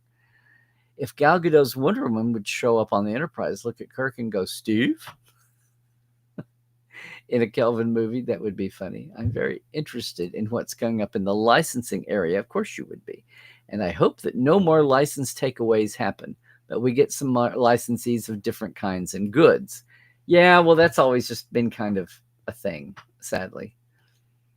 Did I like Wonder Woman? Wonder Woman, the original Gal Gadot Wonder Woman, I really enjoyed that movie. But even then, toward the end, when they're in the German camp, and they go on to the 20-minute fight scene, I went, oh, okay, here it is. It was so atypically not a superhero movie until that moment. And I went, well, okay. I mean, how ridiculous am I to think that there's not going to be any comic booky part of a comic book movie? So I just kind of, okay, fine. Bash on each other for 20 minutes. Now, can we get on with the movie? It's so obligatory. It's so obligatory. I think I watched 1984, and it wasn't as good a movie as the right overall. Most people thought that.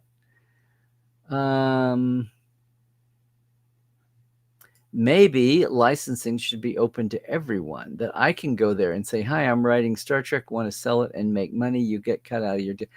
Well, that's kind of where they drifted with Etsy, right? And remember when they had the reason my store is on TeePublic is because originally TeePublic had a Paramount deal to let fan artists be quasi-licensed under the umbrella, kind of like what Found Films would have been if you go by our rules. You kind of have our blessing. Yeah. With streaming only reaching small groups of audiences without huge marketing, do you think for the 60th we'll get something that markets Star Trek to large audiences, like maybe something in movie theaters or something else? Well, not a movie, unless somebody's got the equivalent of an RMNA cure process, vaccine process for doing movies.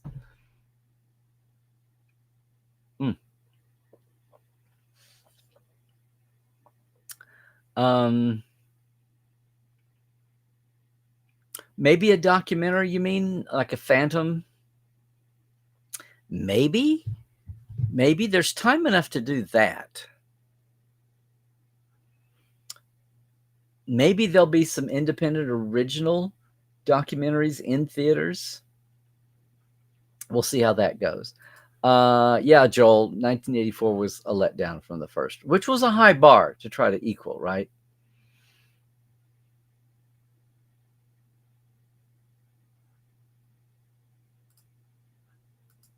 Well, this is yeah. There's not going to be unregulated licensing. Oh, sorry.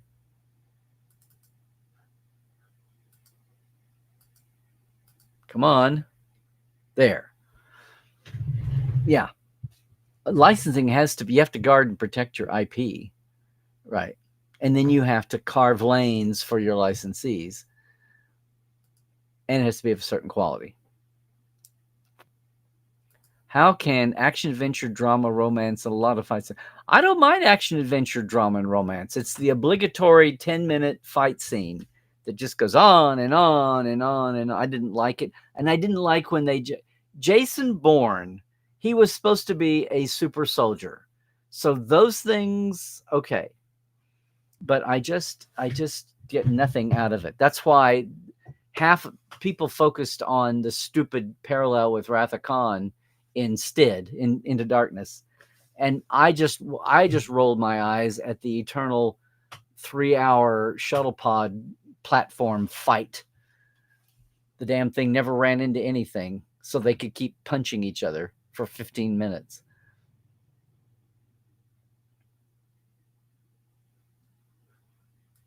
Yeah, that's kind of what it's all about.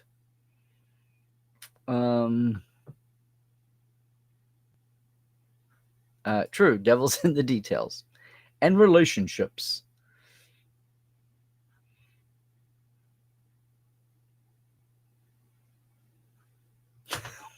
What? Negligent Larry. Wait, what did I say? Negligent on what did I say? Negligent on enforcing a license? What was that from? You have to refresh me. Oh, well, okay. Oh, you're back. Maybe you can answer my question then by the time we loop back around. Oh, wow. Live folks, stay right here, Needle. Okay. Dwight, you would love to be focused on your map projects for the fellow fans I have fun hanging out with. I do manage a couple of hours of star map design a night, and reality still messes me up. Oh, that's right, Dwight. Yeah. There you go, Philip. Yeah, we are in a liminal. I thought you said limited space. Yeah, in a liminal space. Yes, and good to see you too. If you've got tomorrow open, Phil, you can jump in there with the midday Portales and Europeans. Thank you, Christoph. A link to the Star Trek Con audio drama as YouTube playlist on the official channel. So there you go. 4 of the 9 are up so far. They're 30, 40 minutes a piece, something like that.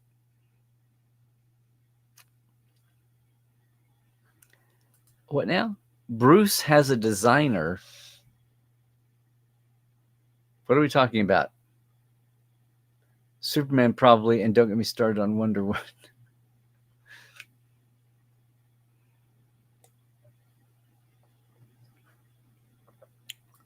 Bonanza was the thing.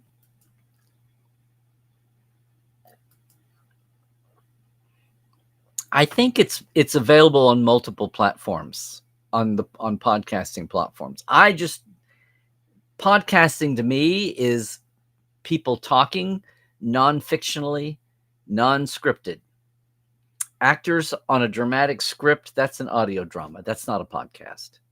It's a denigration. It's like reality shows versus scripted drama.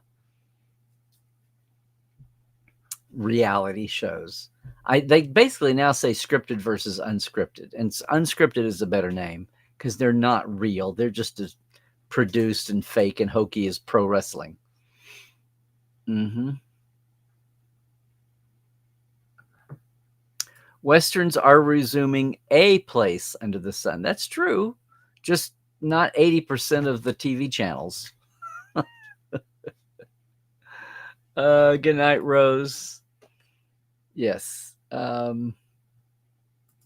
Yeah, Mona, I'm sorry. For a moment, there's a Mona in Brazil that pops on, and I totally did a brain fart there. Indiana. Yes. There you go. As I thought.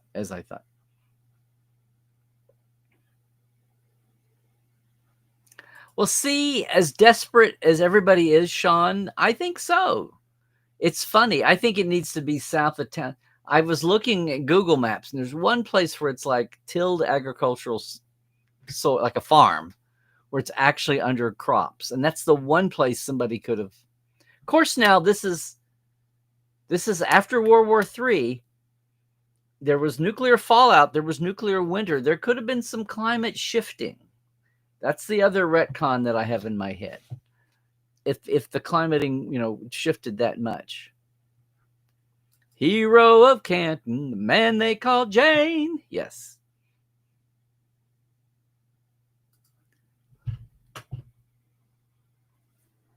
Sorry, Bob. I'll never do that again. I say it takes 2 or 3 or 4 times to stick. Okay? That's live too, by the way. I can never be a politician.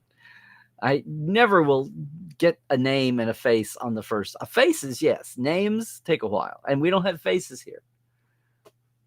So sorry. Thank you for coming back, even though I treat you like a stranger, apparently. Yes. Hi, Bob. Oh. Southern Ontario. Michigan with better maple syrup. Okay. That's funny. Okay, now I'll really remember this. Yeah. Tomato syrup. No. I'm glad my disappointment in Elon is strictly to do with tunnels and not anything else. Don't read the news. Oh, I have plenty of other disappointments there, but I'm not going to waste the energy on it. That's something that would have been an actual benefit to humanity and a time saver. Oh, yes, Dwight. Now, Dwight, I do remember your face. I do not forget a face. Yeah. The fans on the border are thick here. Well, it's all that corn. Hello, Iris. Okay. Thanks for joining us, coming in on Facebook. Yep.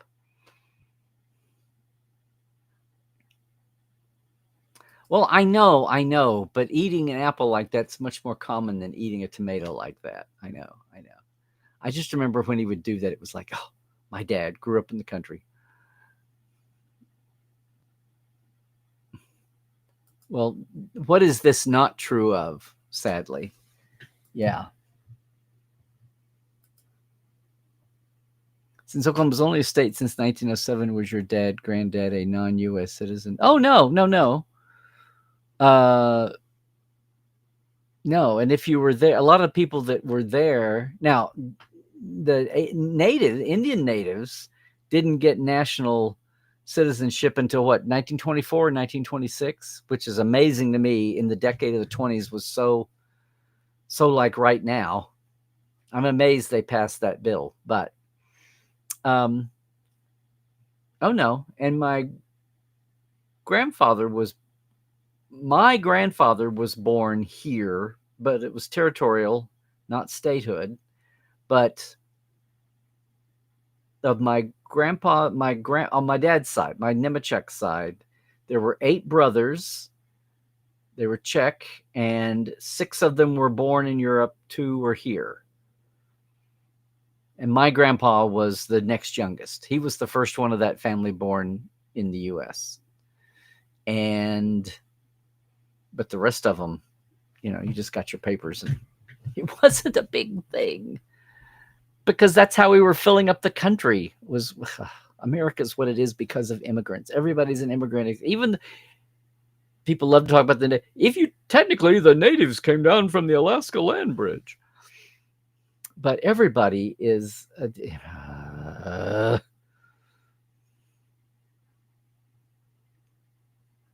Cairo. TNG was still before the peak. It was too weak overall to be peak in terms of story. DS9 Voyager were peak.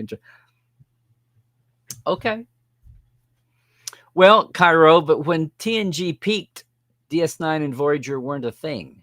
TNG was doing this.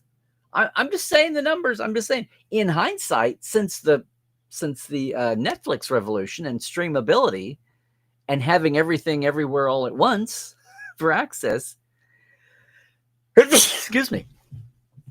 Yeah, I'm just saying in the 90s, that was the thing. And the audience numbers tailed off. People were watching lineal channels for DS9 and Voyager then, and it was not the same. Why did DS9 and Voyager never get a movie? It wasn't an automatic suddenly, because the overall pool was down and there was a lot of competition. The sci-fi boom that TNG helped start took away eyeballs. Babylon 5 and Xena and Hercules and on down the line. Who am I leaving out? I mean, Firefly tried to be technically. Funny you should say this, Mona. I did not grow up eating fried green tomatoes, but Janet has made them once or twice, and I had one on Saturday. Speak of the devil. But where I grew up, if you said you wanted some tea, you meant iced tea and you meant sweet tea. And if you said tea, you meant sweet iced tea. And if you didn't want it sweetened, you said, I'll have some unsweet tea. And if you wanted tea in a cup, you said, I'll have some hot tea. But if you just said, we're going to have tea at dinner, it just meant sweet and on ice. It's like we used to say phone and we meant corded. Of course, there weren't cordless phones then. But you're making me hungry with all this tomato sauce talk. The TNG bridge of season 6 was peak. Better than the season 7 bridge? I don't know.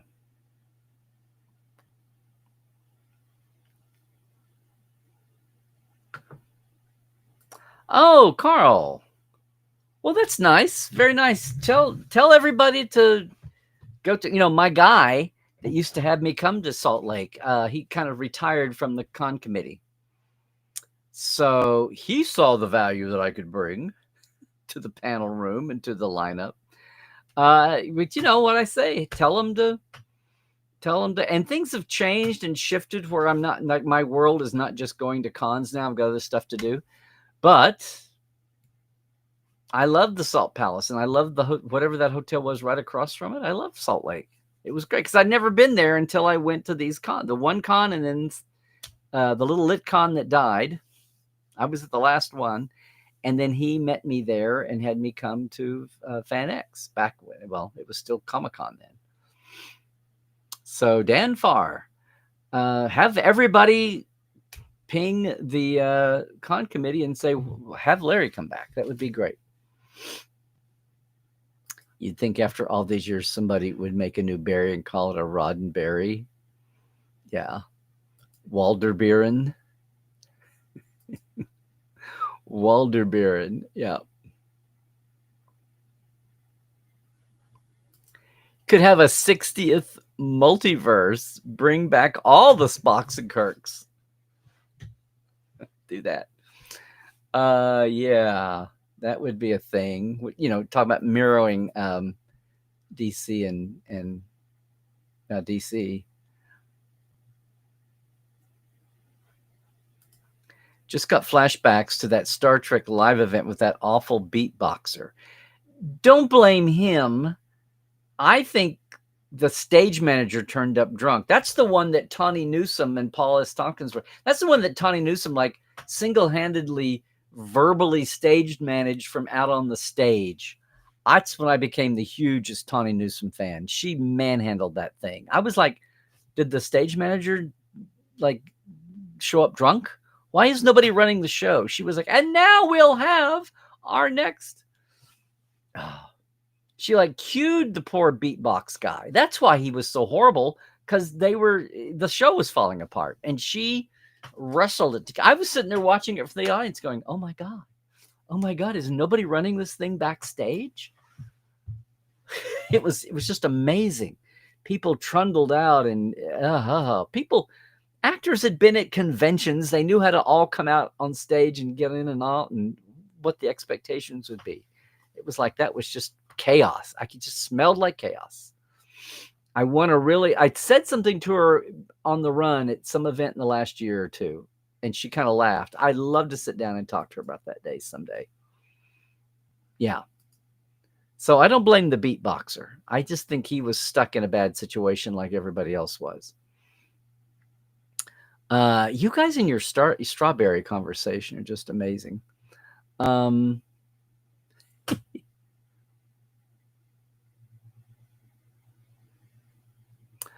Oh, it was just German. Is it on YouTube? Is it visible? I vaguely remember hearing the name, but let us know if it's. Repeat the name and let us know if there's any kind of link anywhere to it. Mona, no complaint from me. I'm totally all for any kind of party, anytime. I'm there. I'm just talking about human nature and the tendency of people, how brains work. But I'm there. You have the party. I'm there, man. The time between the 2 Tribble episodes is less than the DS9 episode and now. Well, it would be 29, because it was original Tribbles was 2nd season. So that was a 30th anniversary. So it would be 29 years. So 96 and 29. No, that's not right.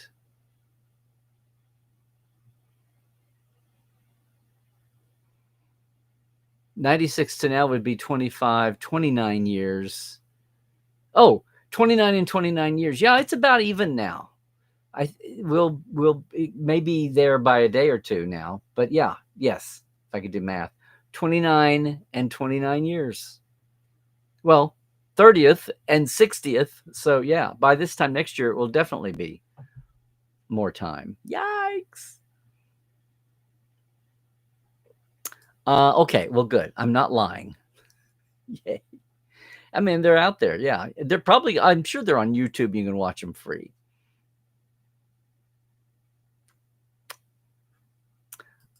See, well, that's cool, and I vaguely know that. But see, Star Trek would never do like the British Christmas special thing because it's we have all those other planets. Why are we not marking their religious holidays too?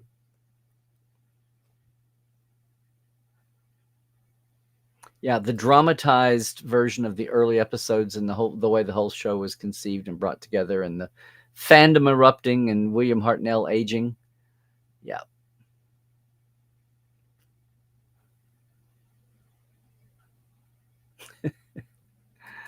Hey Pedro, we're good. How do I feel about the 60th?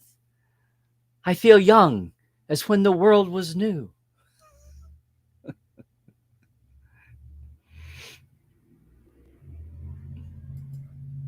Had two pilots and had to run this pilot 2 different weeks as the first showing coincided with the shooting JFK and got bad ratings. Yeah, you mean premiere, not so much pilot? There was just one pilot. They just had 2 different premiere slots. Yep. Well, there you go. But this was in a sit-down theater. Okay. Physical media and remasters of old games would be good too. Cool. Yes, agree. Oh, okay. Raumschiff Orion actually has an extensive English Wikipedia page. Well, there we go, everybody.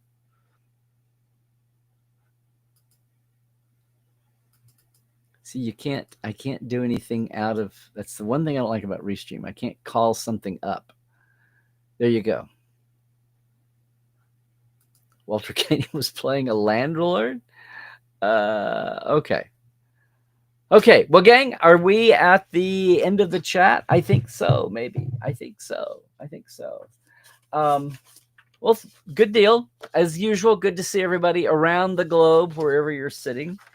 Once again, I want to thank our Patreon folk there. Thank you guys, seriously, so much. Every little bit helps, and it's helping out here and helping us keep this going, and the costs that we have to do with the restream and the Zoom and all of that. So it helps. It really does. And it also helps everybody checking out the Trek Files. I love it when you do the downloads wherever you find podcasts are caught, but also the trekfiles.com. And also, we do have the Mission Log Roddenberry Patreon for the Discord, where you can catch the Trekophiles Tonight live community show every other Monday. We just had one this Monday, so it'll be it'll be in 3 weeks because I have to skip a week. So I think next time we're back is the 23rd. That's it for Pacific. That's $1 a month, and you get access to all the other Roddenberry fan Patreon meetups, as well as their communities and all that. But the trekfiles.com, love to have you there. And sure, go like the Facebook page. That's pretty old school. If you are curious about my Patreon, it's patreon.com/Trekland Live. It's $5 and $10 a month for the shout outs and for the old interview access, the early classic interviews, which are still amazing. Folks that you probably have never heard from before, and a lot of photos you've probably never seen from the first years of the Trek Files, which is now of Portal 47, which is now in its 10th year. The Trek Files is coming up on year 7, or we just had year 7. Started in 2018. The Trek Files is a year younger than Trekland Tuesdays Live. Big boom time, those mid-teens, mid-late teens. Yep. Gang, please follow me at Larry Nemechek on Twitter and Blue Sky and Larry's Trekland. Yes, on the Instagram. I am so underfollowed. It's sad, but there you go. Most of all, please, if you haven't done it yet, like and subscribe on YouTube, would you? And share it around, let people know. I'm not a Yahoo. I like to think I've talked the talk and walked the walk for a few years. And we have got so many more months of great traveling weather to LA if you are interested, or down the line, but especially coming up if you're going to be in the LA area and want to do a Trekland trek with me. Please get in touch and we will plan out what works, what you want to do, and have an awesome day. Just kind of a one-of-a-kind experience, unless, of course, you do it again and go different places with me. That's going to do it for us today, everybody. So glad to see the Tuesday gang here. Did the chat explode? Did I not get to the end of the... Did this explode?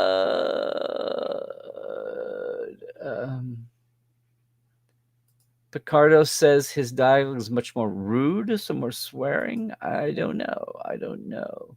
We'll see. That happened with the original series and the movies a touch. So we'll see.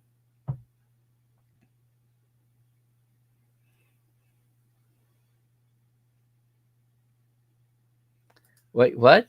Scott Roygrook has won the title of worst Irish accent in Trek. Worse than Finnegan, worse than Up the Long Ladder, Mud, everybody. Okay. The holodeck. Yeesh. I'll let you say it. I won't. Yep. Ooh, modern Star Trek makes you appreciate Nemesis, which is frankly sad. Well, that's what people have said about every new iteration. I remember people saying that was the best thing about Nemesis was that it made you appreciate Voyager, Enterprise. The best thing about Enterprise was it made you appreciate Voyager. And then I heard people say the best thing about Discovery was it made you appreciate Enterprise. Which was kind of the topic of our Trek Files panel at LACC.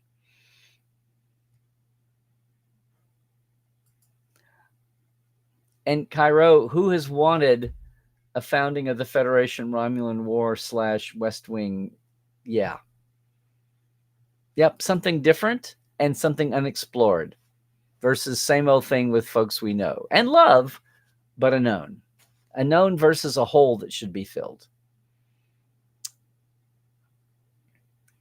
There we go. How many Prodigy lower decks we would get for the price of Section 31? Probably 30. And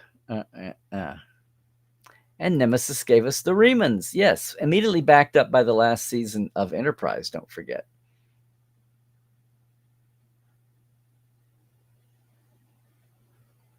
I think you're right too. I don't think they cleaned out enough. I think downsizing from all the episodes that had been written for a series season, I think they just couldn't undo it, unsee it, and it was sad. I would have liked to have had the thing. Oh, 2 cruisers were from Utah. Well, yay. Well, I hope you invited them to some of our stuff here, to Tuesdays or whatever. Yeah. I've seen Star Trek Archer, Star Trek United. Okay.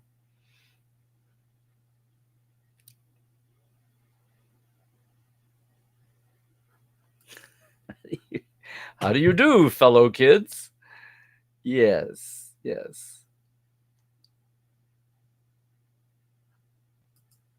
Oh, this is interesting. It was already cheaper than Lego. And then, yeah, I knew they had the going out of business sale. Lost our lease. Lost our license.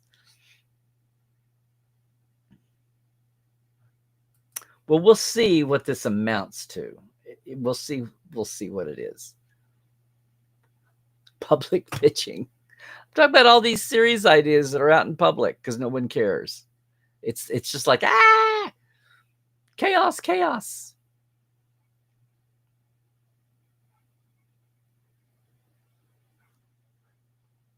in comics. In comics. Yeah. Please, no more crossovers.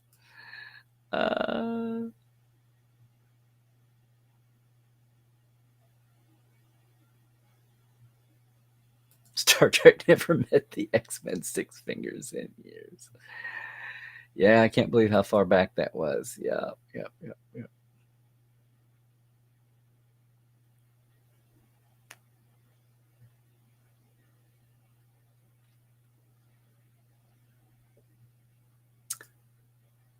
Okay.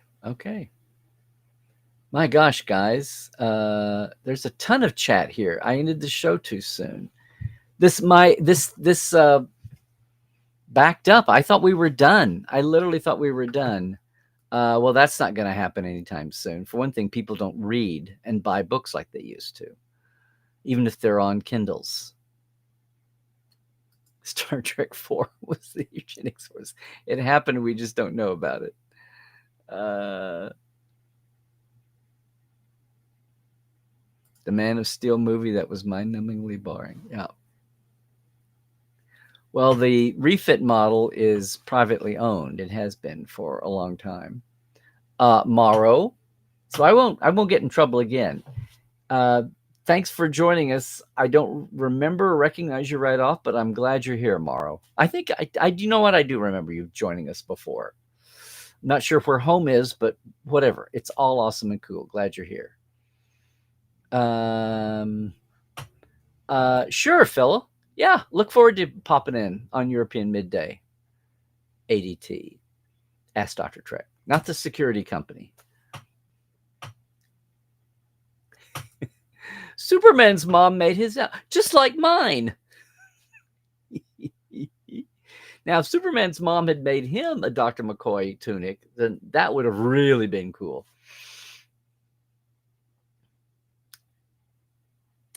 I got it. Okay. Yeah, well, then I'm in a great club. Lois and Clark is awesome. Okay. If I am not mistaken for Khan, they say from a story by... Yes, they do. That is how the credit reads. This is true. Nick wrote a live action 3-part, three mini-series episode, 2 hours, kind of in the British mold. He wrote 2-hour scripts that was a story. And they were tweaked off and on for 2 or 3 years, 4 years, 5 years. And then the decision was made to go to an audio drama. And that's when David and either Nick withdrew or they pivoted.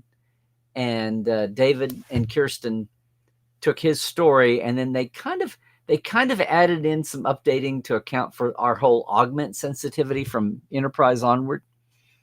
So yes, so the original story, to some degree, contractually, is his story. And as this unfolds, and as we get further away from it, people will talk about what that process looked like. Just the same way it happens with movies, the same way it happens with episodes. Because, the evolution of anything we get is always amazing and incredible. And fascinating and interesting and different from title to title. What's interesting? Warner Brothers licensing. They had to remove 2 memorable songs from the HD release. Oh, sorry. And there you go. Yes, absolutely. Wow, guys, where did all this chat come from?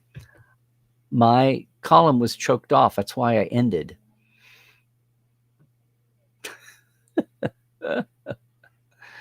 Yes, YouTube, you can now watch the Center Seat documentary, all 11 hours, for free on YouTube. Well, it wasn't in LA. They went out of town to a cornfield. They went up to the valley. But yes, like up near Bakersfield, up that way.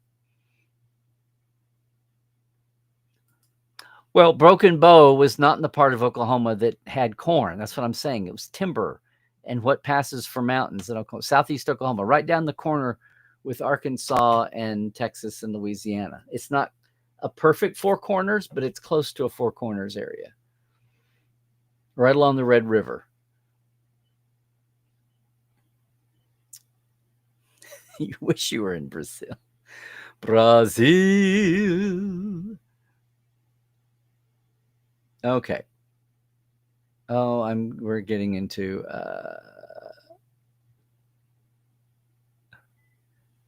oh boy, the tomato recipes here.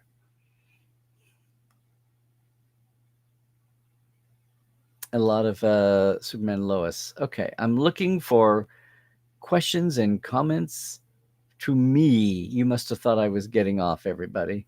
My restream choked up and I thought we were done. And then it gurgled all these out. I guess so.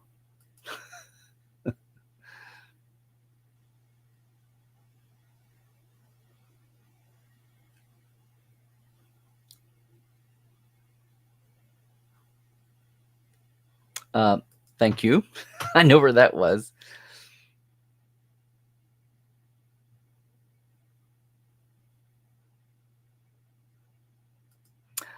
Yes, I knew I left something out. There you go. I was never like a every week watching it fan, but I was well aware that it was huge and the only thing besides Trek that actually had spin-offs where they, brought the characters over and recurred. I remember watching the movie, but it was the time when it was peak Trek and I just didn't have time. I didn't have time and my brain didn't have capacity when they're cranking out so much Trek.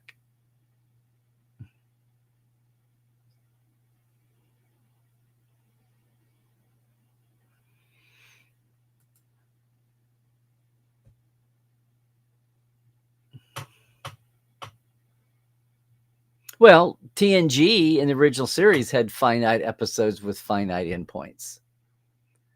So you mean like the finales? Well, remember, Next Generation knew that it had a movie coming as they approached. For the last season, they knew there would be a movie at the end. Had DS9 and Voyager known there was a movie, they would have steered the last seasons in a different way, or they would have steered them appropriately, right? Dominion War would have ended, but there would have been a setup, or maybe not. Maybe maybe the homecoming for Voyager happens in the movie. See what I mean? Yeah. That was baked in the cake how Next Gen would end. And it ended with this three-way time reset button thing that doesn't affect the future. Everything had to be about leave the characters basically alone for the future franchise movies.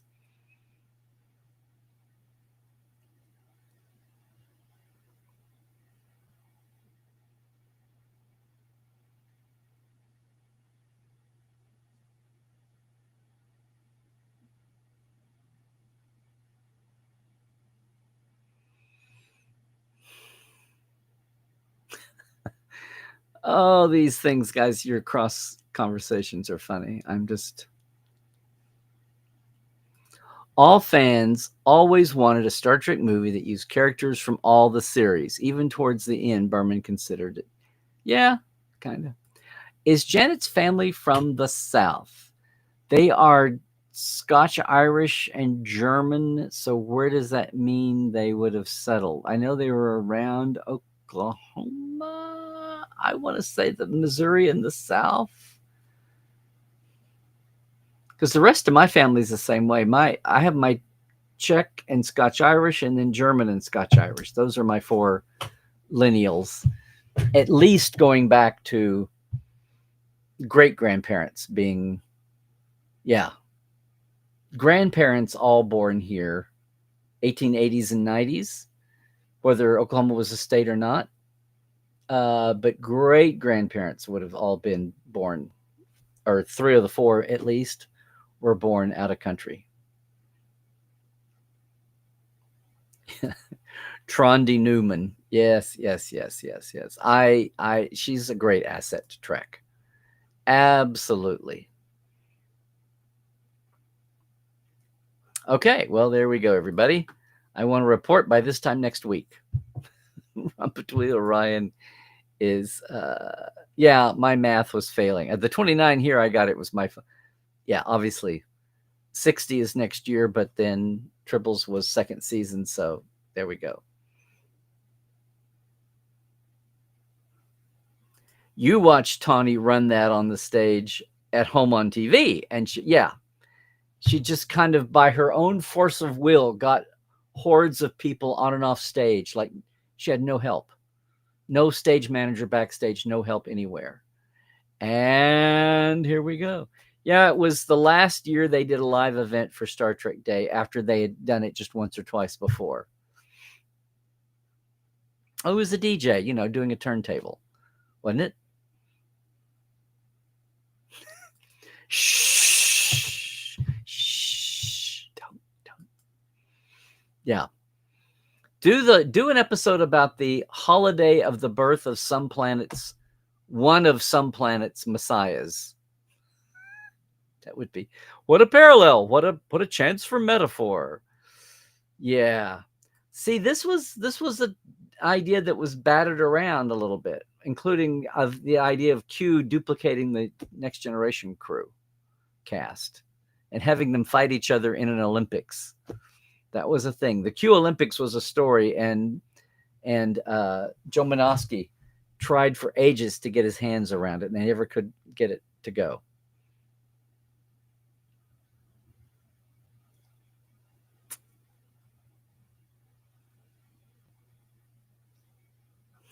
Scotty could save Christmas. Yeah. Okay.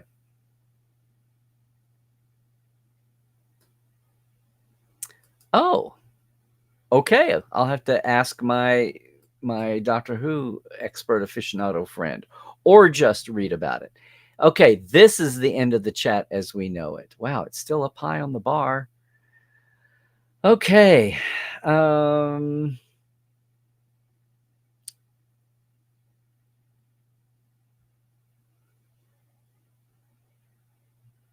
Got it. Okay, well, maybe I'll go dig that out. Okay.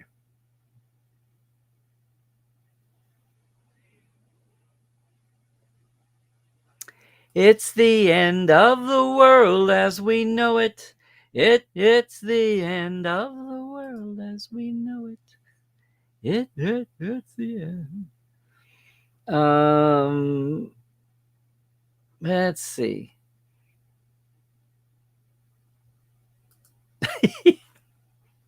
Like I said, Pedro, I thought the chat had ended, and then Restream kind of barfed up a whole ton of them at me.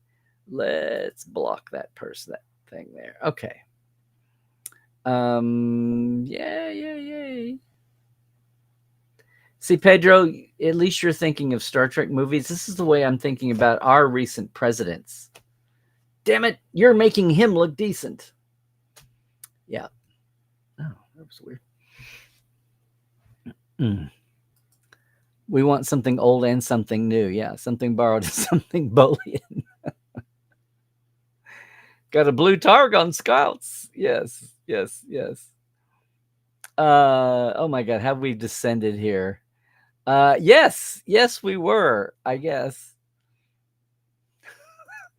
I don't remember a Bob. I'm sorry. There we go. European defaultism. What? Bob D is the hymn of the Bolian Eiffel 65s, and I'm Bloopa.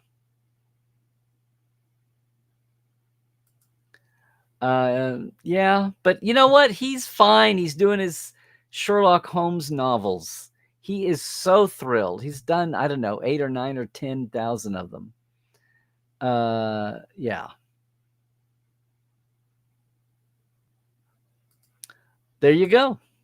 Yes, put it full screen on your whatever you've got.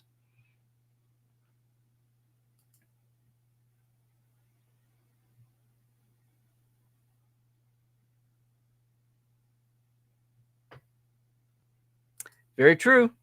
Well, it's out there. The genre people are smart enough to know how to piggyback, stunt casting. Same thing happened on Orville, right?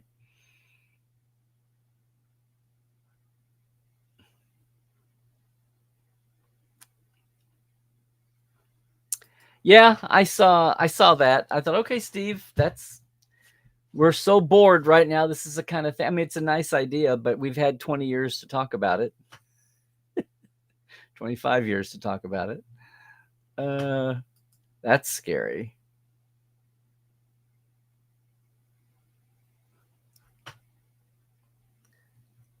Okay. I love everybody having conversations. You're welcome, Pedro.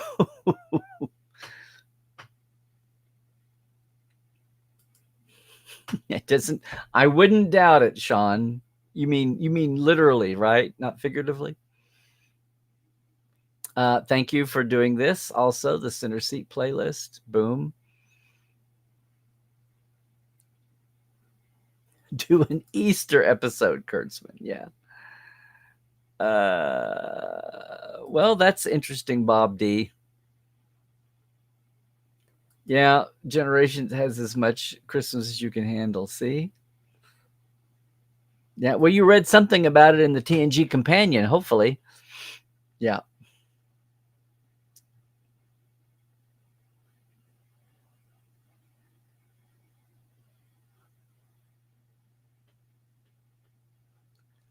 I don't even want to think about it. That would be the end of the world as we know it.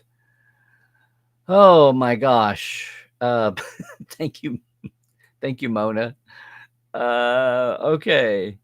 Bowling alley, of course. Of course. Sherlock Holmes is public domain now. Yep. If you want to have at it.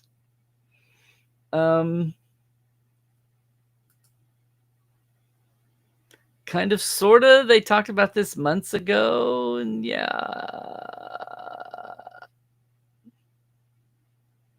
Oh, okay. That would quasi make sense. Okay. Okay, and a lot of love for Generations. Okay, gang, there, a little addenda. Got you in. Anyway, please, everybody, do all the things. Okay, stay healthy, stay awoke, and trek well, everybody. For reals.